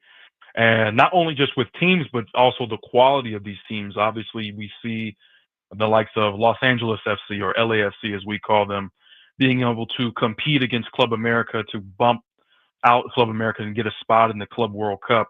Obviously, the likes of Seattle Sounders has won the Continental Tournament, right? What we call the Champions Cup in CONCACAF, which oversees all of North America and Central America. So the league here is on the up and up, but we have our best players still going abroad, and we have our best players still trying to make their way into becoming stars in their own right. I mean, I think on top of that, and I think the biggest thing here is the direction. We don't know which direction this United States men's national team wants to go in terms of developing a clear identity, how they want to play, who are the players that are going to be in every camp that are going to uphold that standard of play style, but also the level in which that style is being performed. And not only that, but when it comes to the biggest games, Braden, we don't see the top players playing at their best, right? I mean, 2022 it feels like forever ago, and it kind of was, even though it feels like it was just yesterday, but it was a long time ago, especially in a soccer career. But that team was outcoached against the Netherlands. But you did see the likes of, let's say, a Tyler Adams showing that he can be a captain for this United States men's national team. And you've seen a couple of players from that team, Chris Richards, who wasn't on that World Cup team, but essentially as a center back has really grown into his own, playing in the English Premier League. Anthony Robinson as well, playing for Fulham, an incredible period of growth. But again, Tim Weah, Christian Pulisic, Weston McKennie, they're not in the camp right now for either because of club reasons or in Christian's position, he decided to take himself out of camp due to playing 150, 160 games in the last 2 years. So it comes down to direction. Drake Hills, contributing writer for Black Players for Change, joining us on the Braden Surprenant Show, getting us our Soccer 101. We do each and every Friday. Before we talk about San Diego FC, I know it was a couple weeks ago, but while I was in Italy, in an area that had a lot of Inter Milan fans, the Champions League championship was going on. Inter Milan came up short by a lot to Paris St. George. What was your overall takeaway of the Champions League final? Yeah, that was probably, I think, the second most boring, if not the most boring final, just because of the lack of competition. Really wasn't a game after the first 10 minutes. I think back to when Real Madrid beat Juventus handily. Kind of feels like over a decade ago. I think it was. Obviously, Cristiano Ronaldo, Karim Benzema, some of the likes where they just Juventus didn't really seem to have a chance. So, but it's kind of, we're in a weird spot. It's the summer of soccer, Braden. We've got the Euros, the European Championships on the women's side. You've got the Gold Cup, which is obviously the Continental Cup on the men's side. We've got World Cup qualifiers taking place across the world. You have a lot of soccer, not to mention Leagues Cup, which we'll get a chance to see in a couple of months. And on all of that, as we get to the international portion of the soccer calendar, in which MLS does not take off, you will have players for San Diego FC that are now playing for their countries, particularly. One of them was Anders Dreyer, who did have a goal and assist for Denmark on Tuesday. What does that make of San Diego FC now that most of the international players that have decided to play internationally have left? How do you piece together your roster in the MLS right now if you're San Diego FC, and what do you see out of them? That's all about depth, and that's the hardest thing, one of the hardest things to do in MLS because of the salary cap, right?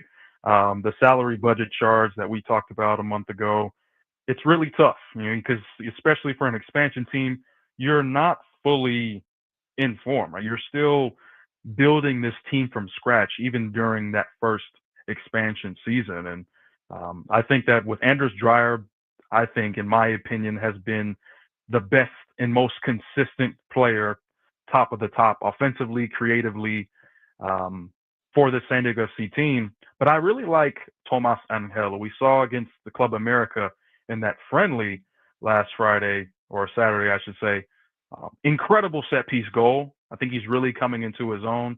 Obviously, his father knows a little bit about that, who played for played in MLS, played for New York Red Bulls, River Plate in Argentina, who also knows a lot about a goal. So I think that this team gives a chance for someone like Tomas to step up. You mentioned some players stepping away. Anibal Godoy for Panama in the Gold Cup, as well as Luca De La Torre, the San Diego native. Speaking of another San Diego native, Milan Olaski from Sampa Squall High School. He's been stepping up, scoring goals. He scored in that game against Club America. So I think that during this time, you're going to see guys like Tomas and Milan really step up and show you what they can do. How much can you take away from San Diego FC knocking off Club America, even though it probably wasn't their number one squad and both teams missing guys? I would say it's very much off the field. And I'm thinking about the fact that showing San Diego, the fact that soccer does matter here. It is important. It is a big deal, and it brings communities together. And obviously, the U.S.-Mexico soccer connection, San Diego and Mexico specifically, is officially ignited. But as far as the game itself, it was clear that Club America, someone who is clearly involved in multiple titles. Obviously, they didn't really play all of their best players. But then again, neither did San Diego FC. They had a couple of players out because of the previous tournaments we just spoke about. So I would love to see that type of game again with the trophy on the line. And that's where Leagues Cup comes into play. Game tomorrow for San Diego FC. Both teams obviously missing some players, but that's what you're going to get in the MLS at this point in the year. San Diego FC will play Minnesota United. It's the first of a 3-match road trip for San Diego FC after having most of the home games for the month of May. Minnesota United and San Diego FC are tied for second in the West with 30 points. Minnesota 3-2-0 in their last 5, including a draw against MLS best Vancouver.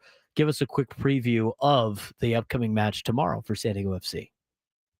Yeah, speaking of players missing, Minnesota is going to be tied for second most players being unavailable because of this Gold Cup. They've got 4.